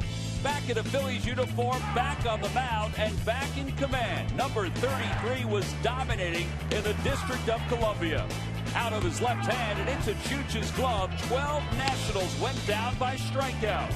Cliff Lee fired his 6th career shutout and did it with just 99 pitches. This complete game performance is brought to you by Independence Blue Cross. We're here for you every step of the way. Well, Cliff Lee was the first Philly to have 12 strikeouts or more in a game and less than 100 pitches in a ball game. Not only that, he's the second in Major League Baseball history to throw a complete game with those numbers. The only other guy to do it, Sandy Koufax, when he threw a no-hitter. It's all company there. Yep. Emilio Bonifacio is the pinch hitter for the Marlins. He bats for Vasquez. Bonifacio is switch hitter, batting left-handed against Oswalt. Hitting .261 on the year, and he pops it up right on the edge of the outfield grass, and Orr makes the catch. Well, Javier Vasquez has been around for a long time, and he is a competitor. In between innings, when Randy St. Clair came up to him and told him he was coming out of the ball game, he was not too pleased about it. Yeah, well, he thought he was pitching pretty good, and not bad though. You're giving up the 3 runs, but when you're down like now, you got to be able to pinch hit, trying to get back into the game. Yeah, maybe get a leadoff base runner aboard. Didn't work out that way. Here's Chris Coghlan, who's 0 for 2. Coghlan shows bunt, brings the corners in a little bit with that.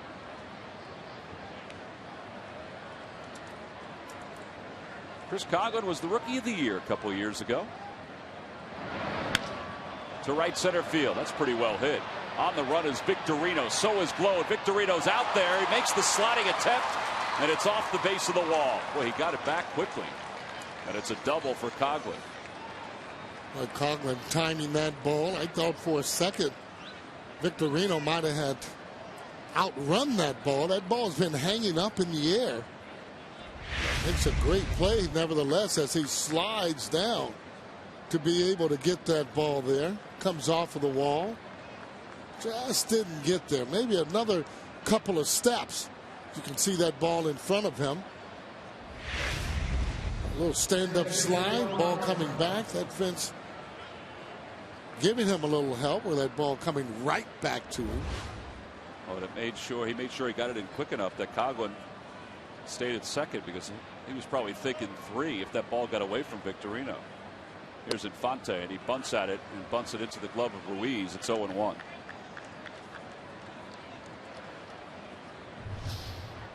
$80 pitches for Oswalt. Not that any of the Phillies starters are that flamboyant. But Oswalt is probably the quietest of the five. Wouldn't you agree, Sarge? Well, doesn't talk very much. You know, he goes about his work, blue collar like. All of those guys, though, really are just about the same. They don't do a whole lot of talking, and especially about themselves. Inside and high, 2-1.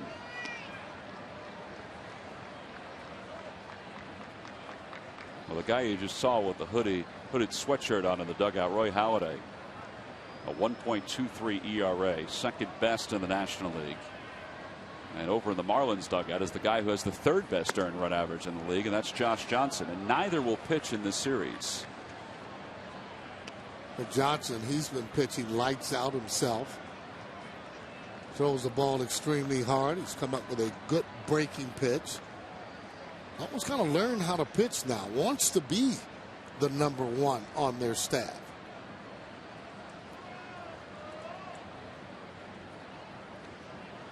Three and one the count to Infante. He's 0 for 2. He's flied out twice. Hit hard inside the third base bag, down the left field line, and Coughlin's going to score. Infante will get to second, and again it's a one-run ball game.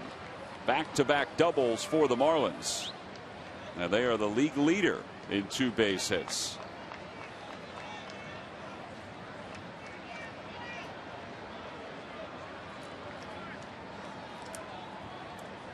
As it turns out, Phillies are thankful they scored that extra run, but they're going to need some more. Yeah, ball right down the line. The fastball that was in on Infante's hands. He's turning on that ball.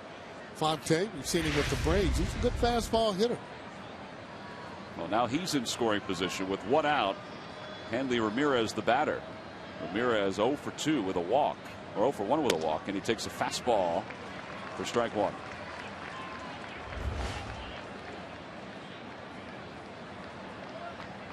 Phillies are going to get bullpen action up. Danny Baez has started to throw in the pen.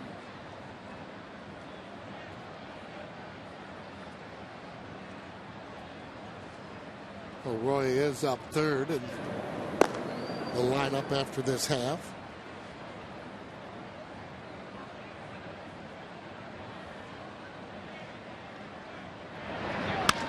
Hit hard to second, but right at Pete Orr. He takes a glance over at Infante going to third. And there are 2 outs. Oh, that ball was hit hard, even though it was not a base hit.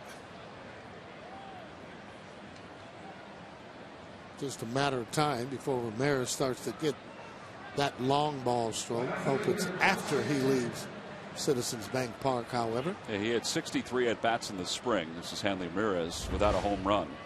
And he now has 41 at bats here in the regular season without a home run. Well, he's going to get hot on someone. Here's Mike Stanton. Struck out twice tonight.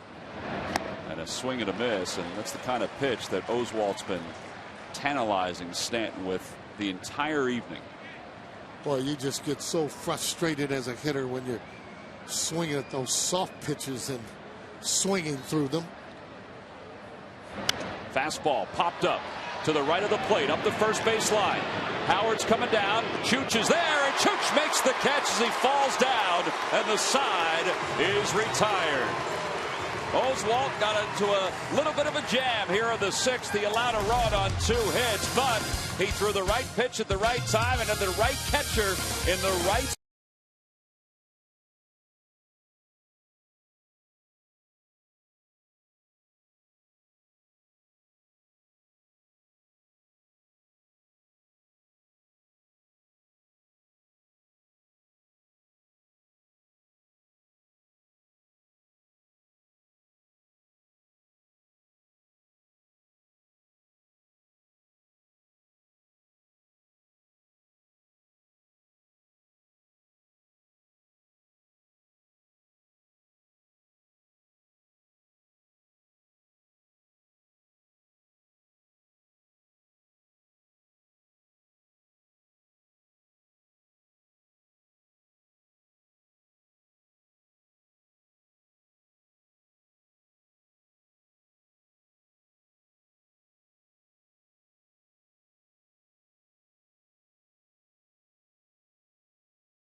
Airlines new Rapid Rewards, unlimited reward seats, and no blackout dates. By Acura, Acura Advance, and by Citizens Bank. We're for homes. Talk to us today about how we can help guide you to the loan that's right for you. The 130th consecutive sellout, which is pretty amazing, folks. It sure is. 45,000 strong here tonight. In fact, it's the second largest regular season crowd in the history of the ballpark. Pretty amazing. Edward Mojica is the new pitcher for the Marlins, over from the Padres. And he'll pick up for Javier Vasquez. They got two guys from the Padres, Mojica and Ryan Webb, and it's helped the Marlins to the second best bullpen in the National League. You know, is the best bullpen in the National League, Sarge? Yeah. Who's that? Fighting Phillies. Fighting Phillies. That is exactly right. Ruiz leads it off. And he hits the first pitch in the air, shallow right. Infante's out. Stanton's in. One pitch, one away here in the bottom of the sixth.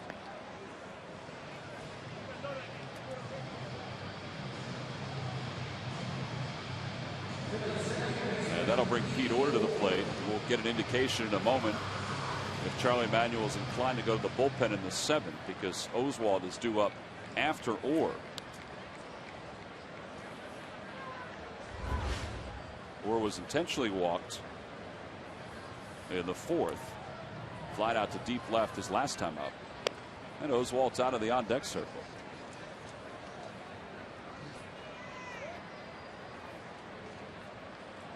Well, based on the last couple of nights, you know that Charlie Manuel feels good about his starting pitchers.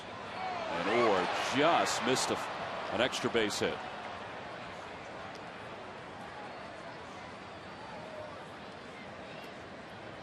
Boy, it's nice to have maybe tipped that glove there, but that ball is foul all the way.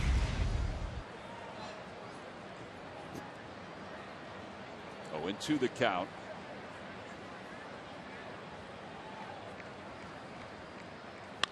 Off the end of the bat, that's a flare to left center. That'll drop in for a base hit. And Orr is aboard with one out here in the sixth. Oh, the red-hot Colorado Rockies are going to be here at Philadelphia Wednesday, May 18th for the first of two.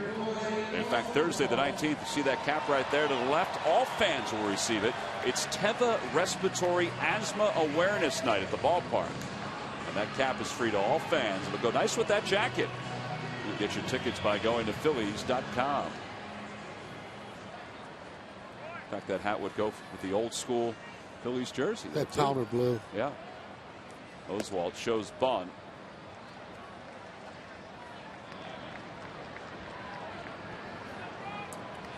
One ball and no strikes the count. Orr can run off first. Sarge, we showed off the Jackie Robinson flannel earlier tonight. Yeah. Pretty sharp Dodger blue. And Oswalt bunts it toward first, and it rolls foul. It's one ball, one strike. You have a favorite uniform? Yeah, you know what? Favorite uniform. Don't tell me it was the orange Giants It was jersey. the San Francisco Giants. Don't orange. tell me that. Yeah, it was. I'm just telling you. The orange one? That's right. Very nice. That's what I like. What about that one right there? That was the good. Zipper, remember the zipper? I do remember that zipper. Did that hurt when you slide? No, it didn't hurt at all, as a matter of fact. Oswalt bunts it, this time fair, and Mojica goes to second, and they got Orr. Wow, Ramirez hung on to the bag. That's an impressive play because Pete Orr can fly. Oh, boy. Well, you're right. That was just a great play there. Catcher calling second all the way, so he picks that ball up, turns and fires toward the bag. Ramirez does everything else. Watch this play there. He's got plenty of time, though, as he throws it. But that's the thing. He throws it right in the line of the runner, but he stays on the bag. See his foot right on the bag as Orr comes in sliding. That was a heck of a play because If you think of it in terms of the shortstop becoming a first baseman just to get the force. It just shows you his athleticism. Right, because he had the wrong foot on the bag. Because he thought about turning 2, but the throw pulled him off. Or at least pulled him away. Yep. Victorino's walked twice and has scored 2 runs. 1 ball and no strikes. Little whistling going on from the Marlins dugout. Edwin Rodriguez wanted to lay down some new signs for the defense. I thought he just wanted his first baseman to play behind Roy Oswalt. You know what? That could have been it too. Everybody looked. I looked. Yeah. No, he moved away, moved back just a little bit. Not going to hold the pitcher on. They don't run that often. 2-1 the count to Victorino. Most of them, however, with a lead like that, running start, would be able to make it down to second base.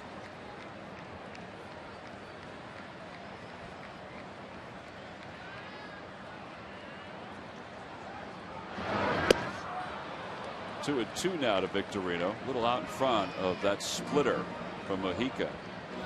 That's the one he wants to swing at, though, the one that's up in the zone. Just want to try and stay through that ball if you can. Phillies lead it by 1. 2-2 the count to Victorino with Oswalt at first. Victorino spun his wheels on that swing. He stays alive, though.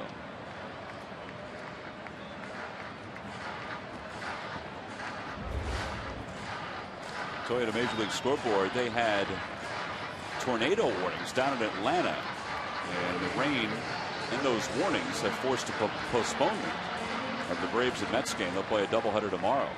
Mets had a doubleheader yesterday.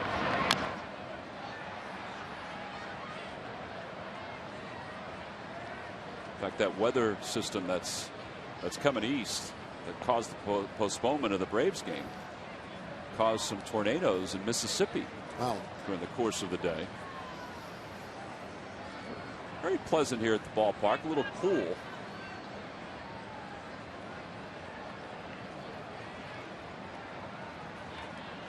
The count is even 2-2 to Victorino. He's fouled the last couple of pitches off. And he flares that one down the left field line and out of play.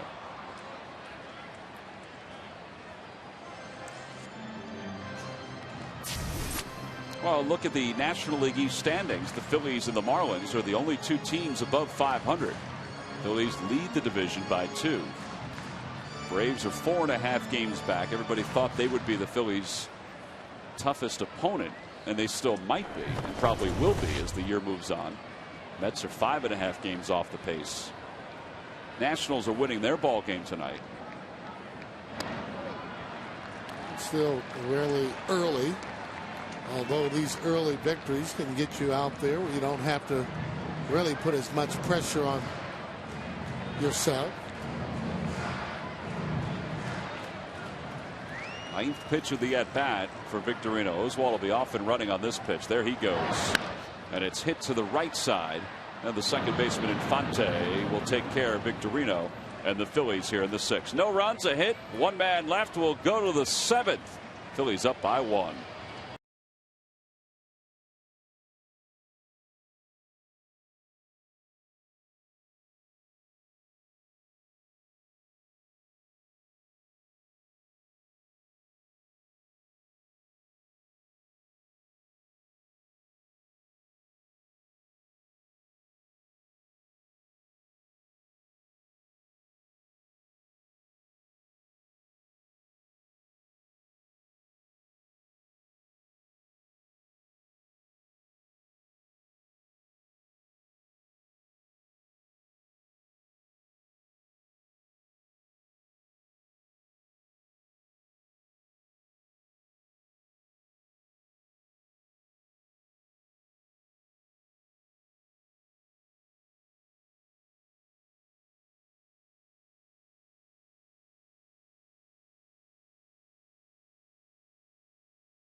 for the Verizon Wireless game summary on this very pleasant night. You like that, didn't you? Can't believe I just heard you say that. At Citizens Bank Park, Logan Morrison has a solo home run, and Charlie Manuel and Mark Anderson, the Phillies trainer, Tom, are headed out to Roy Oswalt with the umpire, and that means there could be something wrong with him, and they would waive the trip off to the mound. Yeah, he was stretching his legs when he was on first, Wheels. I wasn't sure if there was something going on with either his back or his legs. We'll find out after the ball game, obviously. Mark Anderson and Charlie Manuel immediately went out to the mound as Oswalt was starting to warm up, and Charlie Manuel signaled to the pen to bring in J.C. Romero. So Oswalt's night is done. He's going to get a very nice round of applause, and rightfully so, because the Phillies starters over the last 3 games, well, they have been outstanding. He'll leave with a 1-run lead. And let's hope he is okay, as J.C. Romero will come in, and he'll get as much time as he needs to warm up, although he's been throwing in the bullpen.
Mound. He already put Ben Francisco in the game, so this is not a double switch. Francisco was in before Oswalt started to loosen up, so now J.C. Romero's in. He'll bat 9th, and you see Romero in his 6th ball game. No wins, no losses, a 2.25 ERA.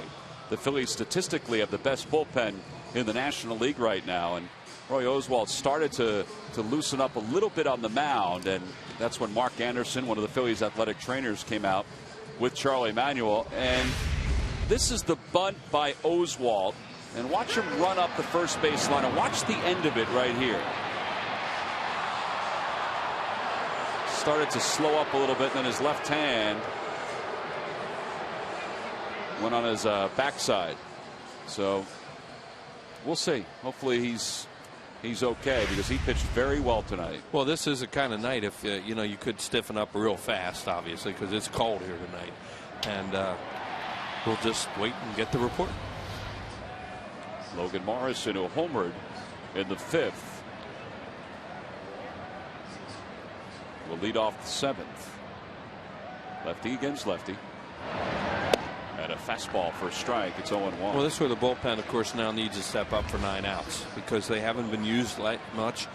They want to get into some games, but they're happy about the complete games. But now they have their shot. And you have the 2 ERA-wise best bullpens in the National League going at it now, because the Marlins are in their bullpen in a 1-run game. You have Danny Baez up in the bullpen for the Phillies. Ryan Madsen, Contreras, they haven't pitched much. Charlie Manuel was asked about that today, if he was going to try to get his bullpen some work. He said, quite frankly, getting them work at the expense of the starters is not something he's he was going to do. If the starters were cruising along, he was going to stay with the starting pitchers. Right. He said there'll be plenty of time for guys to get their work. Plenty of time. All of a sudden, guys are out there 3, 4, 5 days in a row, or maybe 2, 3, and an off day, and then back for another day. So that stuff's coming. 1-2 the count to Morrison. 2-2 the count. J.C. Romero, one of 2 lefties for the Phillies in the pen. Antonio Bastardo's the other one. We'll see how long he's in this game with Sanchez on deck, a right-handed hitter. Back toward the middle, off the glove of Romero. It rolls toward Howard. He flips to Romero, and it's off his fingertips. And everybody's safe. Yeah, that's one of those ones where, you see a pitcher and they react for it because they want to try and make the play. But if you let that go, it's an easy out. Well, they're going to score a base hit. So Morrison has his second hit. See what happens. It's a dribbler, but it's hit hard enough that if JC doesn't field that, it's going to go right to Pete Orr. See, Pete Orr had already gone after the ball, then has to change direction, and they try to make that play at the end. It's kind of a tough play, and now they're going to go to Baez. So that's it for J.C. Romero, an infield hit for Logan Morrison, and Charlie Manuel will bring the right-hander Danny Baez in with Gabby Sanchez due up. So it's 3-2. Phillies lead it by 1 here in the top of the 7th inning. The Marlins have the leadoff batter aboard. We'll be back with Danny Baez right after this.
Through 6 and had to leave with what we don't know, and we'll let you know as soon as we do it. He did touch his lower back a little bit there after he went past the first base bag, and then went out to throw a few pitches, and they got him out of there. Well, now the second pitcher or third pitcher used by the Phillies in this inning, Danny Baez, is on. He'll pick up for J.C. Romero. Runner on first, nobody out, top of the 7th.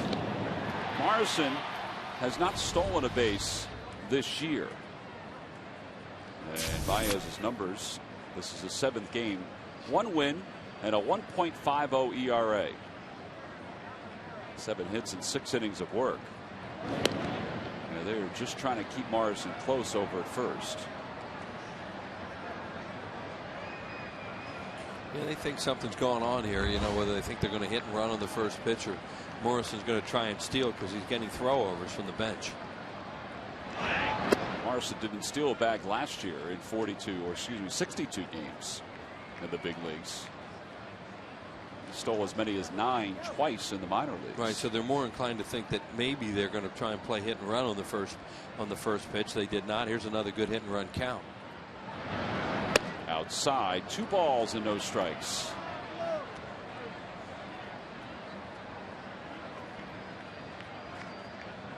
The Phillies set up to turn 2. They turned a Pretty impressive double play back in the 5th inning. And at the knees at 91, and it's 2 balls and 1 strike to Sanchez, who looked like he was taken all the way.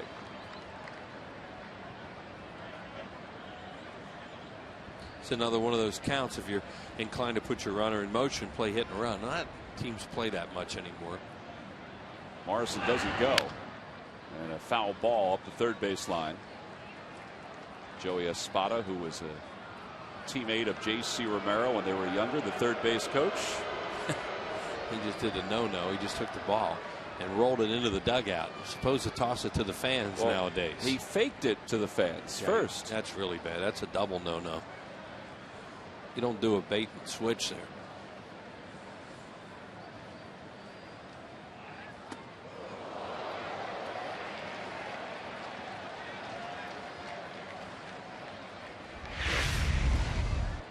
This is a little chin music right here and an up and in fastball. He certainly didn't mean to do that. And now they're in a count where they may run.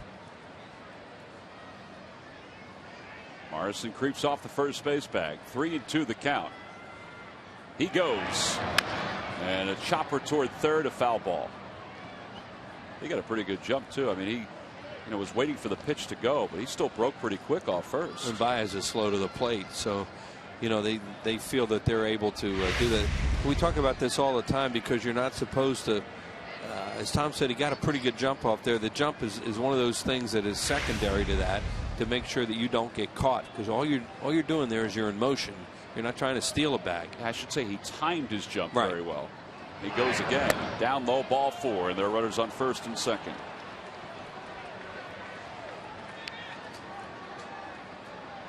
Well, these lucky fans are tonight's Citizens 7. They will receive a prize pack courtesy of Citizens Bank. Citizens Bank, with the most 7-day branches in the Philadelphia area. To find a branch near you, visit citizensbank.com. They have to talk about a bunt right now. You see that Citizens 7 group out there pretty happy. You got a great big guy up here in John Buck who's knocked in runs for them. He's a 3-run triple this year. He's got a grand slam home run. So, would they bunt here in the bottom of the order? Who knows? The pitcher, obviously, they would hit for him, so that doesn't come into play. They probably don't think he's going to bunt, but they have to be ready just in case. And just so you know, switch hitter wise, they've used Emilio Bonifacio off their bench. Phillies creep in. Buck doesn't square and takes a fastball inside. 1-0. Baez, who was signed to a 2-year contract prior to last year, had a rough 2010, but had a good spring and pitched well, and has pitched well this year, but this is probably his toughest spot of the season. Swing and a miss. And I say that, it's only April 15th, but Charlie Manuel has kind of eased him into spots so far in the first couple weeks of the season. Yeah, and he has to throw the ball over the plate. They have the infield hitting a walk in this inning. Back toward the middle. Here comes Victorino. Drop in front of him for a base hit. They'll put the stop sign up at third, and the bases are loaded. Still nobody out here at the top of the 7th. What do the Marlins do? Do they bring back Donnie Murphy? Nope, they're going to let him bat. So an infield single, a walk, and a single to center.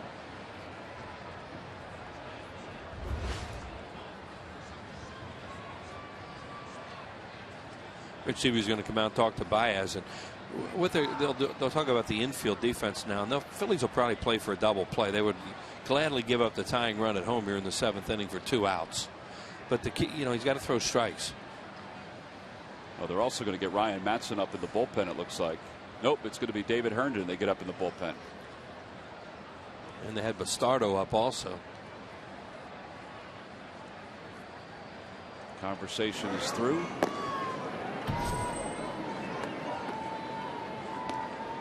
Bastardo's getting a drink as he starts to throw. Herndon just starting to fire too. Greg Dobbs has come out of the on-deck circle to pinch hit for the pitcher's spot. Here's Donnie Murphy with nobody out. The Phillies do play for 2 with the bases loaded. And the pitch from Baez. Popped up. Shallow right. or is there. Infield fly rule is called. One away. That was a good pitch. A good pitch, and they can't be happy with that if you're the Marlins, because you got a guy that out there in the Phillies who's all over the place, and he jams himself on the first pitch and pops up in the infield. Just anxious. Yeah, just not a good job of hitting. Good job by Danny. Runs a fastball in on him. See how he gets jammed and hits the pop up.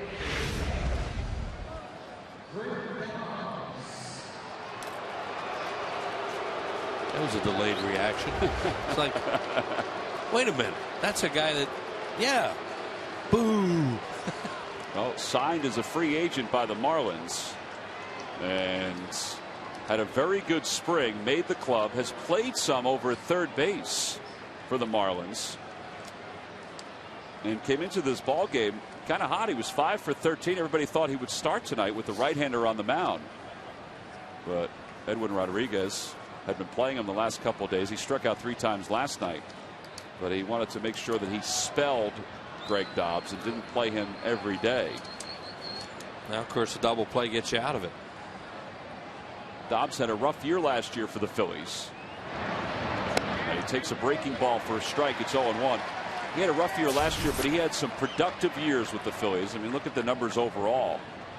In 455 games, a lot of those as a pinch hitter. Had a lot of big pinch hits for the Phillies, especially early on in his Phillies career. Did a good job here. Did struggle last year. Helped them to the World Championship in 08. The 0-1 pitch. Line drive toward left field. That's going to drop in front of Ibanez for a base hit. 1 run scores. Here comes the second runner. The throw to the plate is offline, and the Marlins take the lead. So Greg Dobbs dumps one in front of Ibanez for a 2-run pinch hit single. And it's 4-3 Florida. Very aggressive coaching at third base, too. They wave him around there, and the throw offline. A fastball in the middle of the plate. Inside outside a little bit, and a lot of topspin right in front of Ibanez. Had a reach to the side a little bit, didn't get much on the throw, and it was wide. And Greg Dobbs comes through. So Charlie Manuel's coming out to the mound, and that will be it for Baez. He makes the call to the bullpen. So he decides not to bring in the lefty to face Greg Dobbs. He decided to stay with Danny Baez, but now with Chris Coughlin, another left-handed batter due up, he'll go to the lefty Antonio Bastardo. So 2 runs are in here at the top of the 7th. The Marlins are up 4-3.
Is now available on DVD. It features great plays, walk-off victories, and Roy Halladay's Cy Young Award season. Available at the Majestic Clubhouse store at Citizens Bank Park or by calling 877-GO-PHILS. Antonio Bastardo takes over for Danny Baez. Baez just allowed the 2-run base hit to Greg Dobbs. Bastardo, 9 strikeouts in 5 innings. I guess Charlie's thinking was, Baez he thought could get Dobbs, but now you have a guy that's probably a tougher left-handed hitter in Coghlan, and you bring Bastardo in to face him. With runners on first and second, 1 out here at the top of the 7th. Coghlan doubled and scored his last time up, and he takes a slider away. Yeah, and I don't think he wanted to bring him in with no wiggle room either, with the bases loaded, Bastardo. So, and he took a chance on Baez and it didn't work. Now he has a little wiggle room, but not much. He ball 2 right out of the chute. That's what you don't know about this guy. You know whether or not he can come in and get big outs for you in games. We're still trying to find out. Dobbs is on first. Buck is on second. 2-0 the count to Coghlan. That one's not that deep toward left center. Victorino's there, and he puts it away for the second out. So that was a good pitch to get Coghlan. He shakes his head. Especially 2-0 because Coghlan just thinks he got himself out. And Omar Infante is due up. Here's the 2-0. And he throws a fastball down the middle, and you see Coughlin's reaction there. Then he probably thought he should have hit that. And he's not necessarily a pull hitter, but that was a pitch to pull. Infante doubled Coghlan home his last time up. 1 for 3. Phillies trail it by 1 now, and they're trying to get out of this inning. And they may just do that. Victorino over to the right center field gap, makes the catch, and Bastardo does a nice job. He comes in, settles things down. He leaves 2, but the Marlins score 2. Time to stretch here in Philadelphia, and Placido Polanco will lead it off when we return.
Wheels Cliffley was originally drafted by what MLB team, but went instead to Meridian Community College in Mississippi? I only know this because I did research on Cliff Lee yesterday, and we always write down who he was drafted by and what round and all that. It was Florida.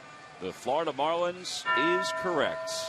He decided not to sign, went on to play junior college baseball, and then went to the University of Arkansas, where he's currently in their Hall of Fame. Log back on to Phillies.com to find out if you're the winner of a Phillies prize pack. Thanks for playing Dodge Stump the Fans, and was finally drafted in the 4th round by the Montreal Expos.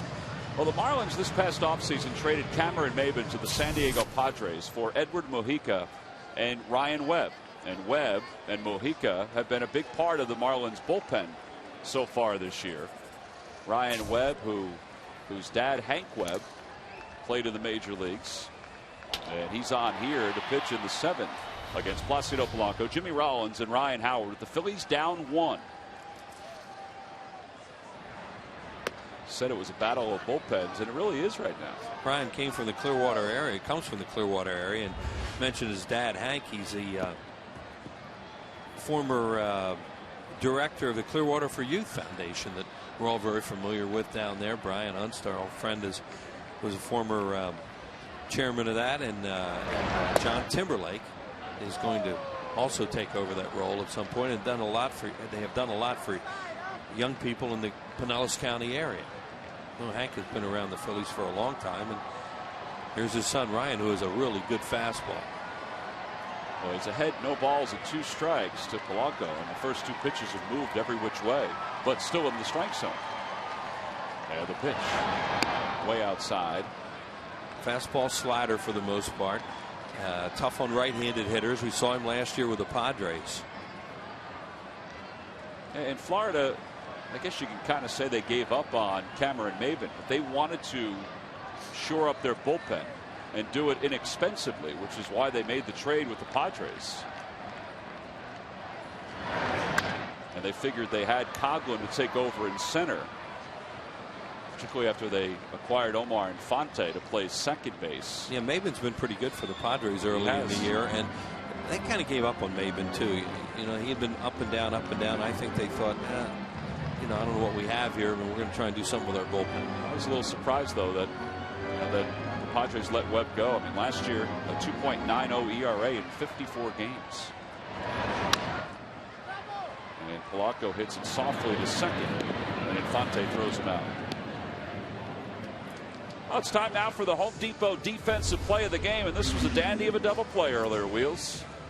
Yeah, Roy Oswalt was not in a whole lot of trouble here tonight, but that was a tremendous double play started by Jimmy to Pete Orr, who was under pressure, and then a nice scoop by Ryan Howard on the other end. That is our Home Depot defensive play of the game. Home Depot doing more on defense. And now 1 away for Rollins. Doubled in the first, scored a run. He had a big opportunity with first and second, nobody out, you know, pull the ball there and do some damage, and wound up getting a, you know, what was some kind of off-speed pitch, 3-2, and into the fly ball to left field. Phillies probably think they should have gotten more off Vasquez. To Vasquez's credit, you know, he battled out there. He doesn't have anywhere near the stuff he used to have, but he's smart, and you know, he got through it with just 3. And they had a lot of shots at him. They hit a lot of balls deep to the outfield too that were outs. 1-1 the count to Rollins. He shoots it the opposite way over the Marlins dugout.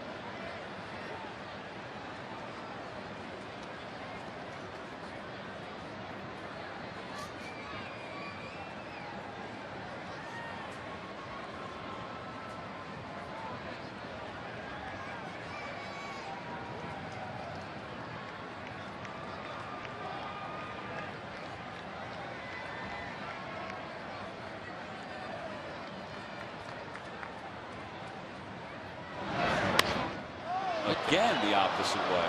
Well, you got to stay alive over that third base dugout. Jimmy's just peppering the stands. That's why you say, you know, it's easy to say and sometimes hard to do, but a foul ball will go in the stands and people have their back turned, and the same guy's up there that just did it, and he could do it again.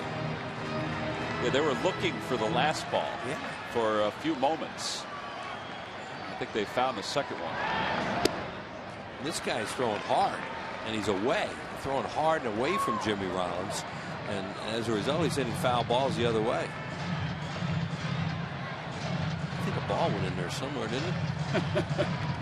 We're looking, we can't find it. 2-2 the count to Rollins, and the pitch from Webb. He stays alive and hits it toward the on-deck circle. Some guy probably put it in his pocket right away, and he's sitting there going, just ran right up the stairs. I got it.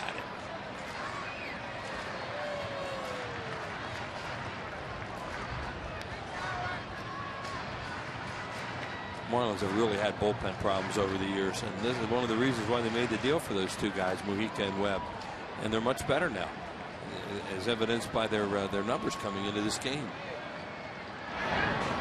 Way inside.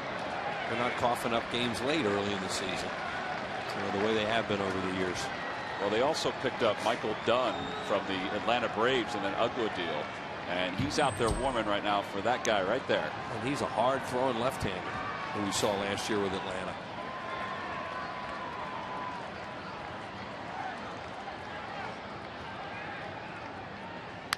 Jimmy rolls it to second.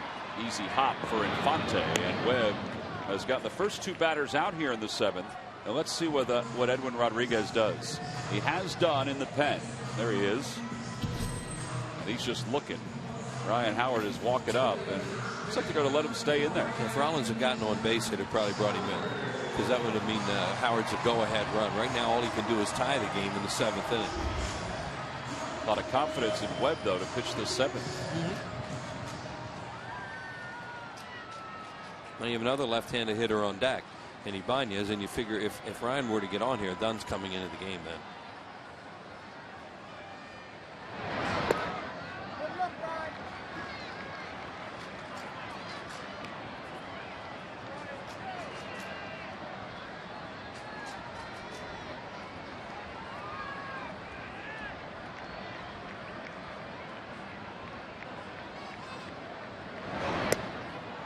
Fooled right on that pitch. Threw him a slider when he's looking for fastball. Figured he's ahead in the count. 1-0. He's going to get a fastball, do some damage. Got a slider. That's the result. Webb was originally the property of the Oakland Athletics. He was acquired by the Padres when the Padres sent Scott Hairston to Oakland. They're in a no doubles defense, prevent type defense. Don't hit it over my head, whatever you want to call it. Look how deep they are. Yeah, it'd be hard to hit it over their head right now. You keep it in the yard.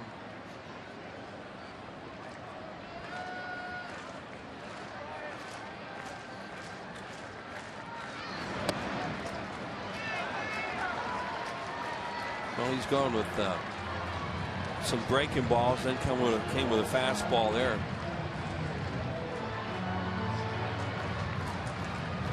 Jay McLaughlin, handles the in-house PA, just told us that Roy Oswalt left the ball game with a lower back strain. 3-1 the count to Howard. And he lays off and takes a changeup for a strike. 3-2. 3-1 changeup. Pretty good pitch to get over there. Well, he knows this is his last hitter, so he, maybe he won't give in. Now he may 3-2. We'll see. Ibanez waits on deck. And he got him. So Howard is down on strikes. He came back with a slider. So a changeup, then a slider, and Webb has a 1-2-3 7th inning. Couple ground outs, and then this. A strikeout of Ryan Howard. We go to the 8th.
by Dodge. Visit Dodge.com or your local dealer today.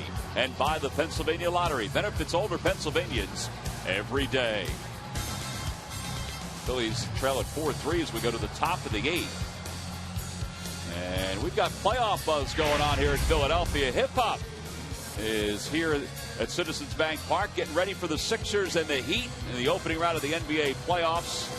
The Fanatic just wanted to wish his old friend some luck. The Sixers will start tomorrow in Miami. And then earlier today, Carlos Ruiz wheels met Carlos Ruiz from the Philadelphia Union. How about that? Game of jersey. Yep. They exchanged jerseys there. Pretty neat. Carlos Ruiz has 2 goals for the Philadelphia Union. This is a guy who was a Golden Boot Award winner early on in his career. I think that means he led the MLS in scoring one season. That's pretty good. Yeah. Carlos Ruiz of the Phillies is from Panama. Carlos Ruiz of the Union is from Guatemala. Hanley Ramirez hits the first pitch from Ryan Matson right at Polanco. 1 away. Matson here in the 8th. 4th ball game overall. 4 strikeouts and 3 1/3.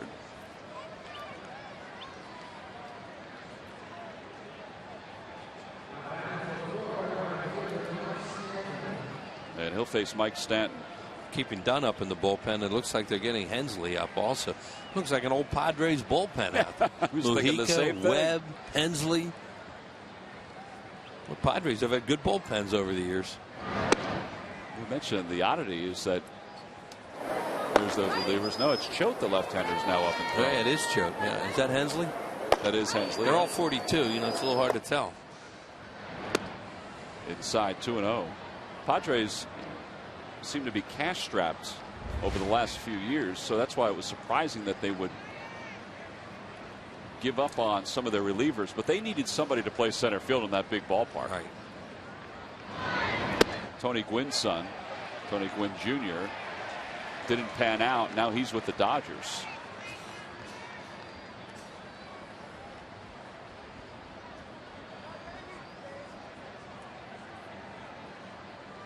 Two and 1 the count to Stanton. 0 for 3, 2 strikeouts. Talk about handcuffing a guy. He was handcuffed on that pitch. Yeah, he's thinking, what am I doing? Why would I swing at that? My rhythm isn't real good tonight.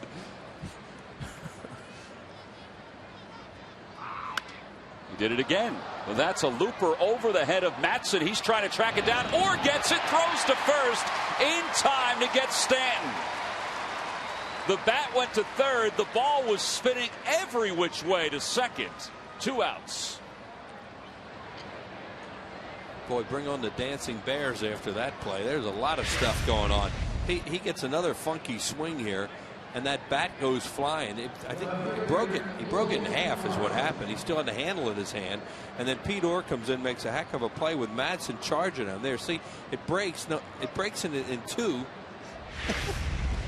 Oh my! You know, if Matson had fielded that ball, he would have had to spin his big frame and throw to first. I don't think he would have gotten Stanton. No, it was a good thought process on Ryan's part to try and go and help, but Pete Orr did a nice job coming on, charging, making that play. Logan Morrison has had a good night. He's 2 for 3. Home run. You get jammed like that too, you don't get out of the box real quick either. Orr's laughing with the second base umpire, Bruce Streckman.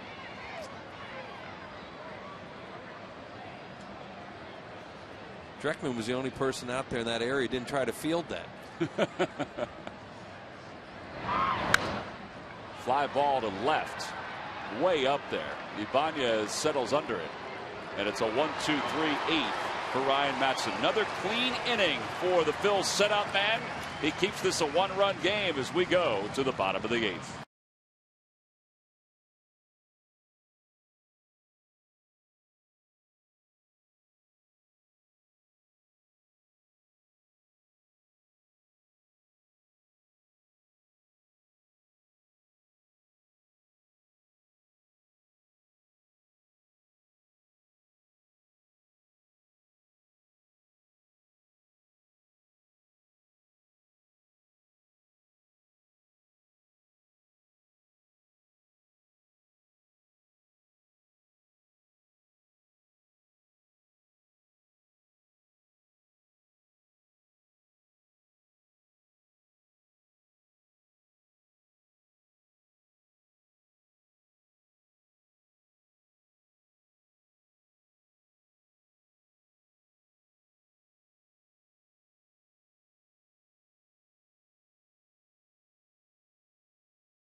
Well, every time the Phillies retire the opposing team 1-2-3, which Roy Oswalt did a couple times early on in this ball game, Comcast will make a contribution to Phillies charities. Phillies baseball is brought to you by the Xfinity HD Triple Play, your complete lineup of digital TV, lightning fast internet, and home phone. A beautiful view of Center City from here in the ballpark with the Phillies trailing at 4-3 as we go to the bottom of the 8th. Couple of changes for the Marlins. Randy Choate is the new pitcher for Florida. He'll come on and take the place of Ryan Webb. New right fielder too. The Marlins will bring in Scott Cousins to play right field. Cousins will bat 9th. Choate will bat cleanup. I don't know if maybe something's wrong with Mike Stanton. Possibly with some of those swings he just took. Maybe he did something. You know, trying to figure that one out. Is Cousins a better defender than Stanton? I don't know. They have the leads. You don't necessarily think about double switch and have a hitter in the spot. Right. You figure if they have a lead going into the 9th, it's going to be Leo Nunez who's going to close it out. So that's one of those ones that, you know, you just don't know why they did it. Raul Ibanez has had a good night. Lefty against lefty here, and he backs off a breaking ball that's over for a strike. It's 0-1. Left-handed hitters 202 off Choate this year. Right-handed hitters 410 lifetime. Left-handed hitters 215. So he is your classic situation left-handed reliever. He's got a good fastball. It comes in at 89 miles an hour most of the time. That slider is his out pitch. And that one's back to the middle, caught by Choate. Oh my.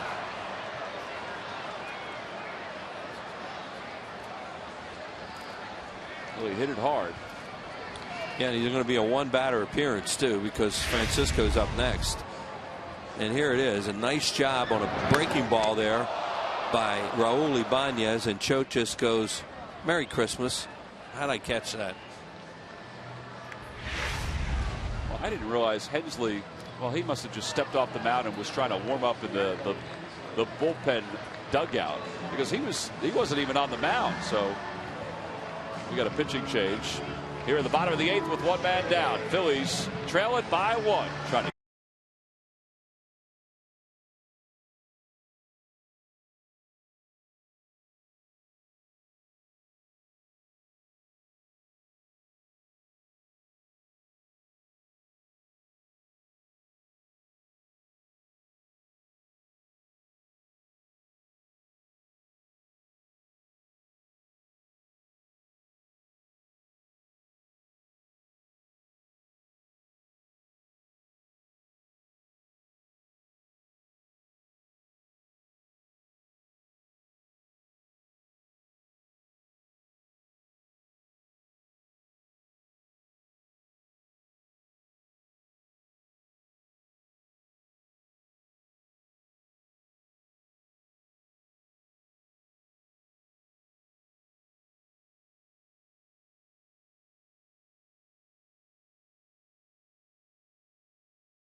Washington Nationals will make their first trip to Philadelphia Tuesday, May 3rd. It's a 3-game series, and it's the second Hatfield Dollar Dog Night here at the ballpark. Come on out to see the Phils and the Washington Nationals. Jason Worth will make his return to Philadelphia. You can get your tickets by going to Phillies.com. There are a limited amount of seats available for that game. Well, Phillies trail it by 1. And Clay Hensley will take over for the Marlins. There you see Hensley's numbers. You talk about bouncing back and finding yourself again. That's what Hensley's done the last couple of years with Florida. He was a good reliever for the Padres. They kind of gave up on him, though. Ben Francisco will bat for the first time. Now Webb, who's such a hard thrower, fastball, slider, this guy's more of a breaking ball pitcher with a split. He took over the closer's role last year from Leo Nunez when Nunez was struggling, and he did a nice job. And there is that split. 31 years old. He had a 2.16 ERA last year in 68 games. And a breaking ball, 1-2. That was a curve, and it came in at 65. And a lot of games against the Phillies. A lot last year, some with the Padres. Throws another breaking ball. Yeah, you don't expect a lot of fastballs from this guy.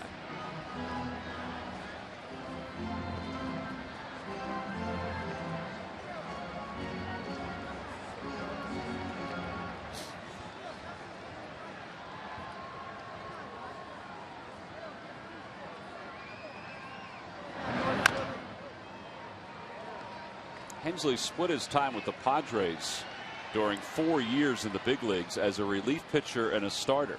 In fact, in 06, he won 11 games and 29 starts.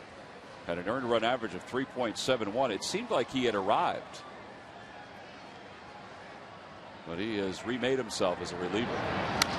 Francisco hits it in the air to left. It'll stay in the yard as Logan Morrison moves back a couple steps. Has there been a guy this year that's hit more balls that that look good off the bat that you're thinking, oh, maybe it's got a chance? Yeah, that was something off speed, maybe a split or a breaking ball, and looked like he kind of hit it down the end of the bat a little bit. He had a good swing at it, but he just didn't get a lot of wood on it. So 2 outs. Here's Ruiz, who's 1 for 3.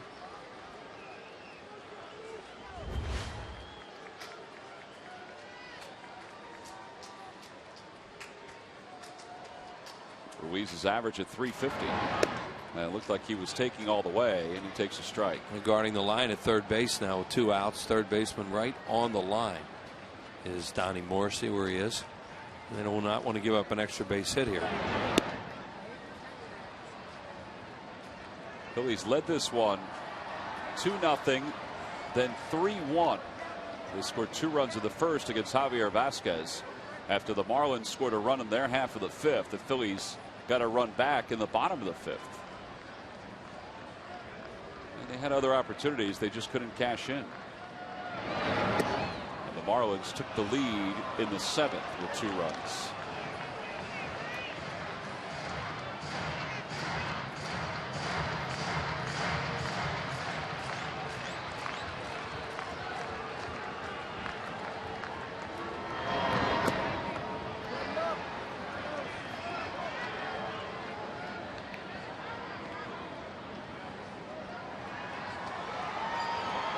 Largest crowds in Citizens Bank history. And it's getting a little louder now. Here's the 2-2 pitch. And a breaking ball waved at it, missed. And the Phillies go down in order for a 2nd straight inning. Well, Clay Hensley came in, picked up for Randy Choate. He'll take this game to the 9th with the Marlins up.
Marlins lead at 4-3 as we go to the top of the ninth, and that certainly has been the case. And now the closer for the Phillies, Jose Contreras, comes on to pitch the ninth because he needs to keep this at a one-run game. No real need for a closer when you're the home team. Contreras just wants to keep the Phillies within reach, which they are right now. So he's on for his fourth game. He has 2 saves and 2 save opportunities. Obviously, this is not a save situation. WB Mason delivery of the game. Former Philly Greg Dobbs off the bench. Bases loaded, 1 out in the 7th inning. Second pitch he saw looked like a fastball. Lined it to left field. 1 run scored, another one right behind. A very aggressive coaching there too to score that second run and give him the lead. Yeah, Dobbs has had a good start for the Florida Marlins. Off the bench, there's Greg. And his 2-run single is the difference right now. It's a 4-3 ball game. Gabby Sanchez is the batter. Sanchez walked back in the 7th. And he was the second run across the plate on that base hit. You mentioned Leo Nunez will be their guy in the 9th inning. Fastball changeup, hard thrower, and a guy that you know, he can be a little bit erratic. You can get him, so it's very important for them to keep this to 1 run. Well, he's also incorporated a slider this year, which is because of his struggles last season, where he didn't have the separation he wanted, so they added a slider. And be interesting to see how much he uses it, because you know, when a guy like him gets into pressure situations, they're going to go with their best pitches, and adding that 3rd pitch, as you just pointed out, Tom, that can't do anything but help him. Here's the 1-1 to Sanchez. Fastball a little high, 2-1.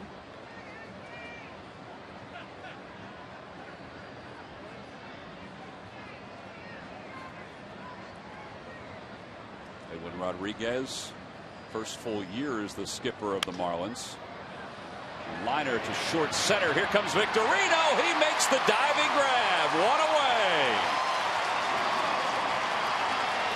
Looked like it was a tough ball to judge for Shane. You know, he kind of floated on a little bit at the beginning and then saw, okay, I'm going to come hard for it, and makes a terrific play. What he didn't want to do here is have this bounce away and give them a runner in scoring position, but he had committed and came hard at that point. Extra base hit there, not a good thing in a 1-run game, and does a nice job. He did a good job too of protecting his wrist and his hand there by cupping it when he knew the impact was coming. 1 out, and first pitch swinging is John Buck, right to Francisco. 2 outs. Contreras trying to set up the bottom of the ninth for the Phillies. They trail it by 1. He has 2 outs here in the top of the ninth. And Donnie Murphy, who's 0 for 3. When Baez got Murphy to pop out to second back in the 7th, it looked like things were going the right way for the Phils. But then Dobbs had that 2-run single.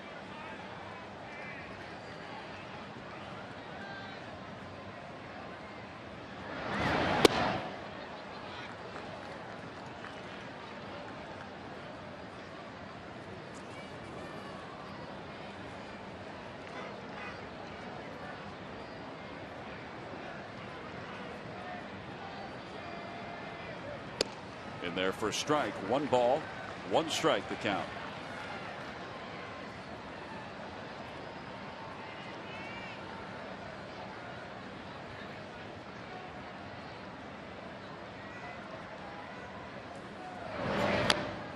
Murphy's had some tough swings, and that one's going to hurt. Oh, hit that ball right off his leg. On a night like this, wow.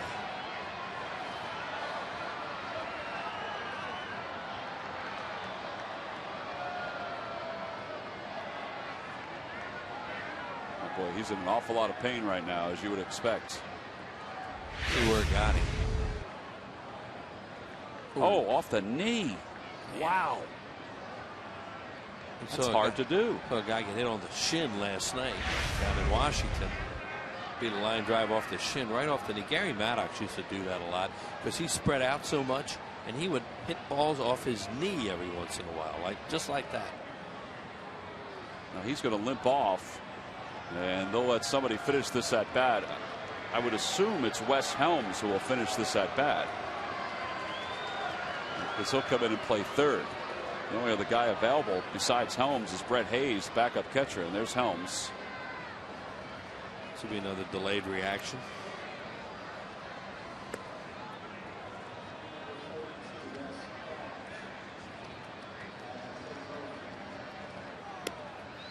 Murphy's limping. Boy, he is really limping. I have to hope that he didn't do some damage there, because that was nasty.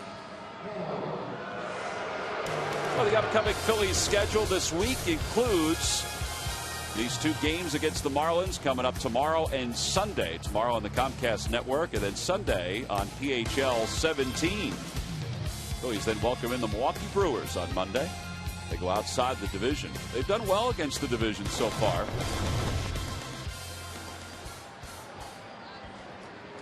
And so Helms will dig in.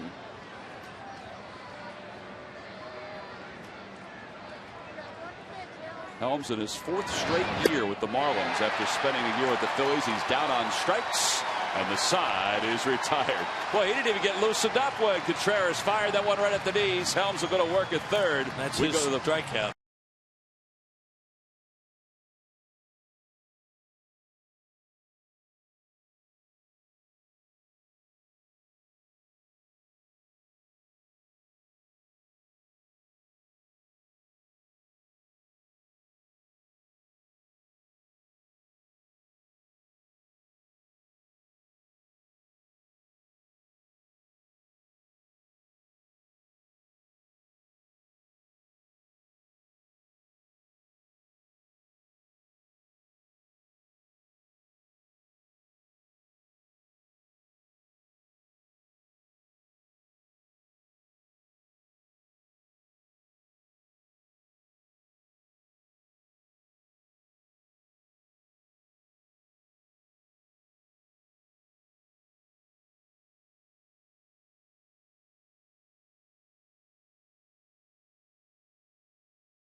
The at bat for Donnie Murphy. Leo Nunez, the new pitcher.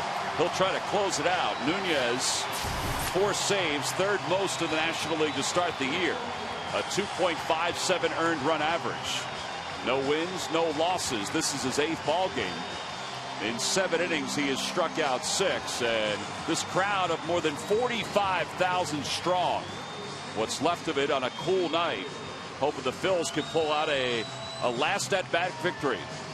And if you missed it earlier tonight, Roy Oswalt started this ball game and looked very good. Then he tried to bunt a runner up to second, and watch at the end of this play, he goes down to puts his hands on his knees, and then after loosening up, throwing just a couple pitches, Mark Anderson, Phillies athletic trainer, and Charlie Manuel come out, and they lift him from the game. At that point, the Phillies were up 1. Yeah, and they said it was a lower back strain. Yep.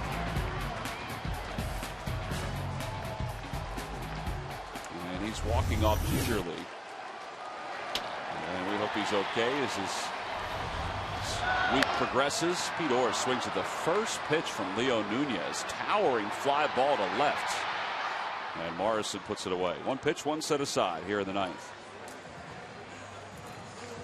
Nunez last year saved 30 games, a 3.46 earned run average. But he ran into some trouble. In fact, gave up his closer's role. But he has settled back into the closer's role this year for the Marlins. And he'll face John Mayberry, pinch hitter. Phillies really only have righties off the bench unless they decided to use Michael Martinez as a switch hitter or Brian Schneider, the backup catcher. They're going to guard the line the way they were last time. They have Helms way over there with a right-handed batter up. You see where Wes Helms is to take away any kind of extra base hit. And they're very deep in the outfield. And they're really deep in the outfield, particularly Coghlan in center. Well, you're going to play that defense, you may as well commit to it, and they are committed to it. And that means they're going to try to keep everything in front of them or take the alleys away and turn everything into a single. Say this, if Mayberry lines it toward left center, with as deep as they are, if it's far enough away from Morrison, he might even go for 2 with Coghlan out there. Well, as a hitter, you always want to come out of the box hard in these situations, just for that reason when they're playing that type of defense. 2-0 the count to Mayberry. Inside 3-0. Trying to get aboard for the top of the order. He'll definitely take one here. Phillies pinch hitters have the best average in the National League at .526. Ball 4. He walked him on 4 pitches. I mean about Nunez, he can get a little wild. You know, Orr got anxious. He went out, saw a strike, thought he could drive it, do something with it, popped it up. But John Mayberry, very good at bat, taking 4 pitches. He can run too. Yep. Not only run to steal a bag here, but run to first to third. Well, and particularly with the outfielders set up the way they are, base hit to right or center should get him over to third. Yeah, you wonder if they'll come in. No, they're not. Victorino 0 for 2. 2 walks, 2 runs scored. He's popped out, he's grounded out.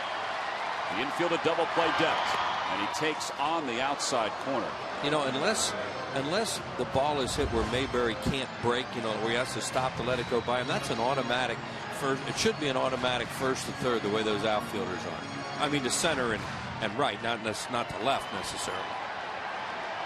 Phillies led the league in come from behind victories last year, trying for one here. And Victorino slices it in the air to left.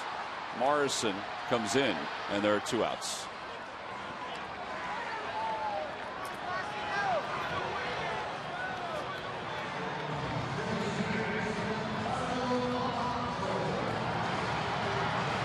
Two outs, and Nunez will face Placido Polanco.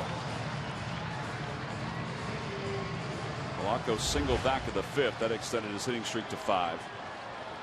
3 for 14 against Nunez.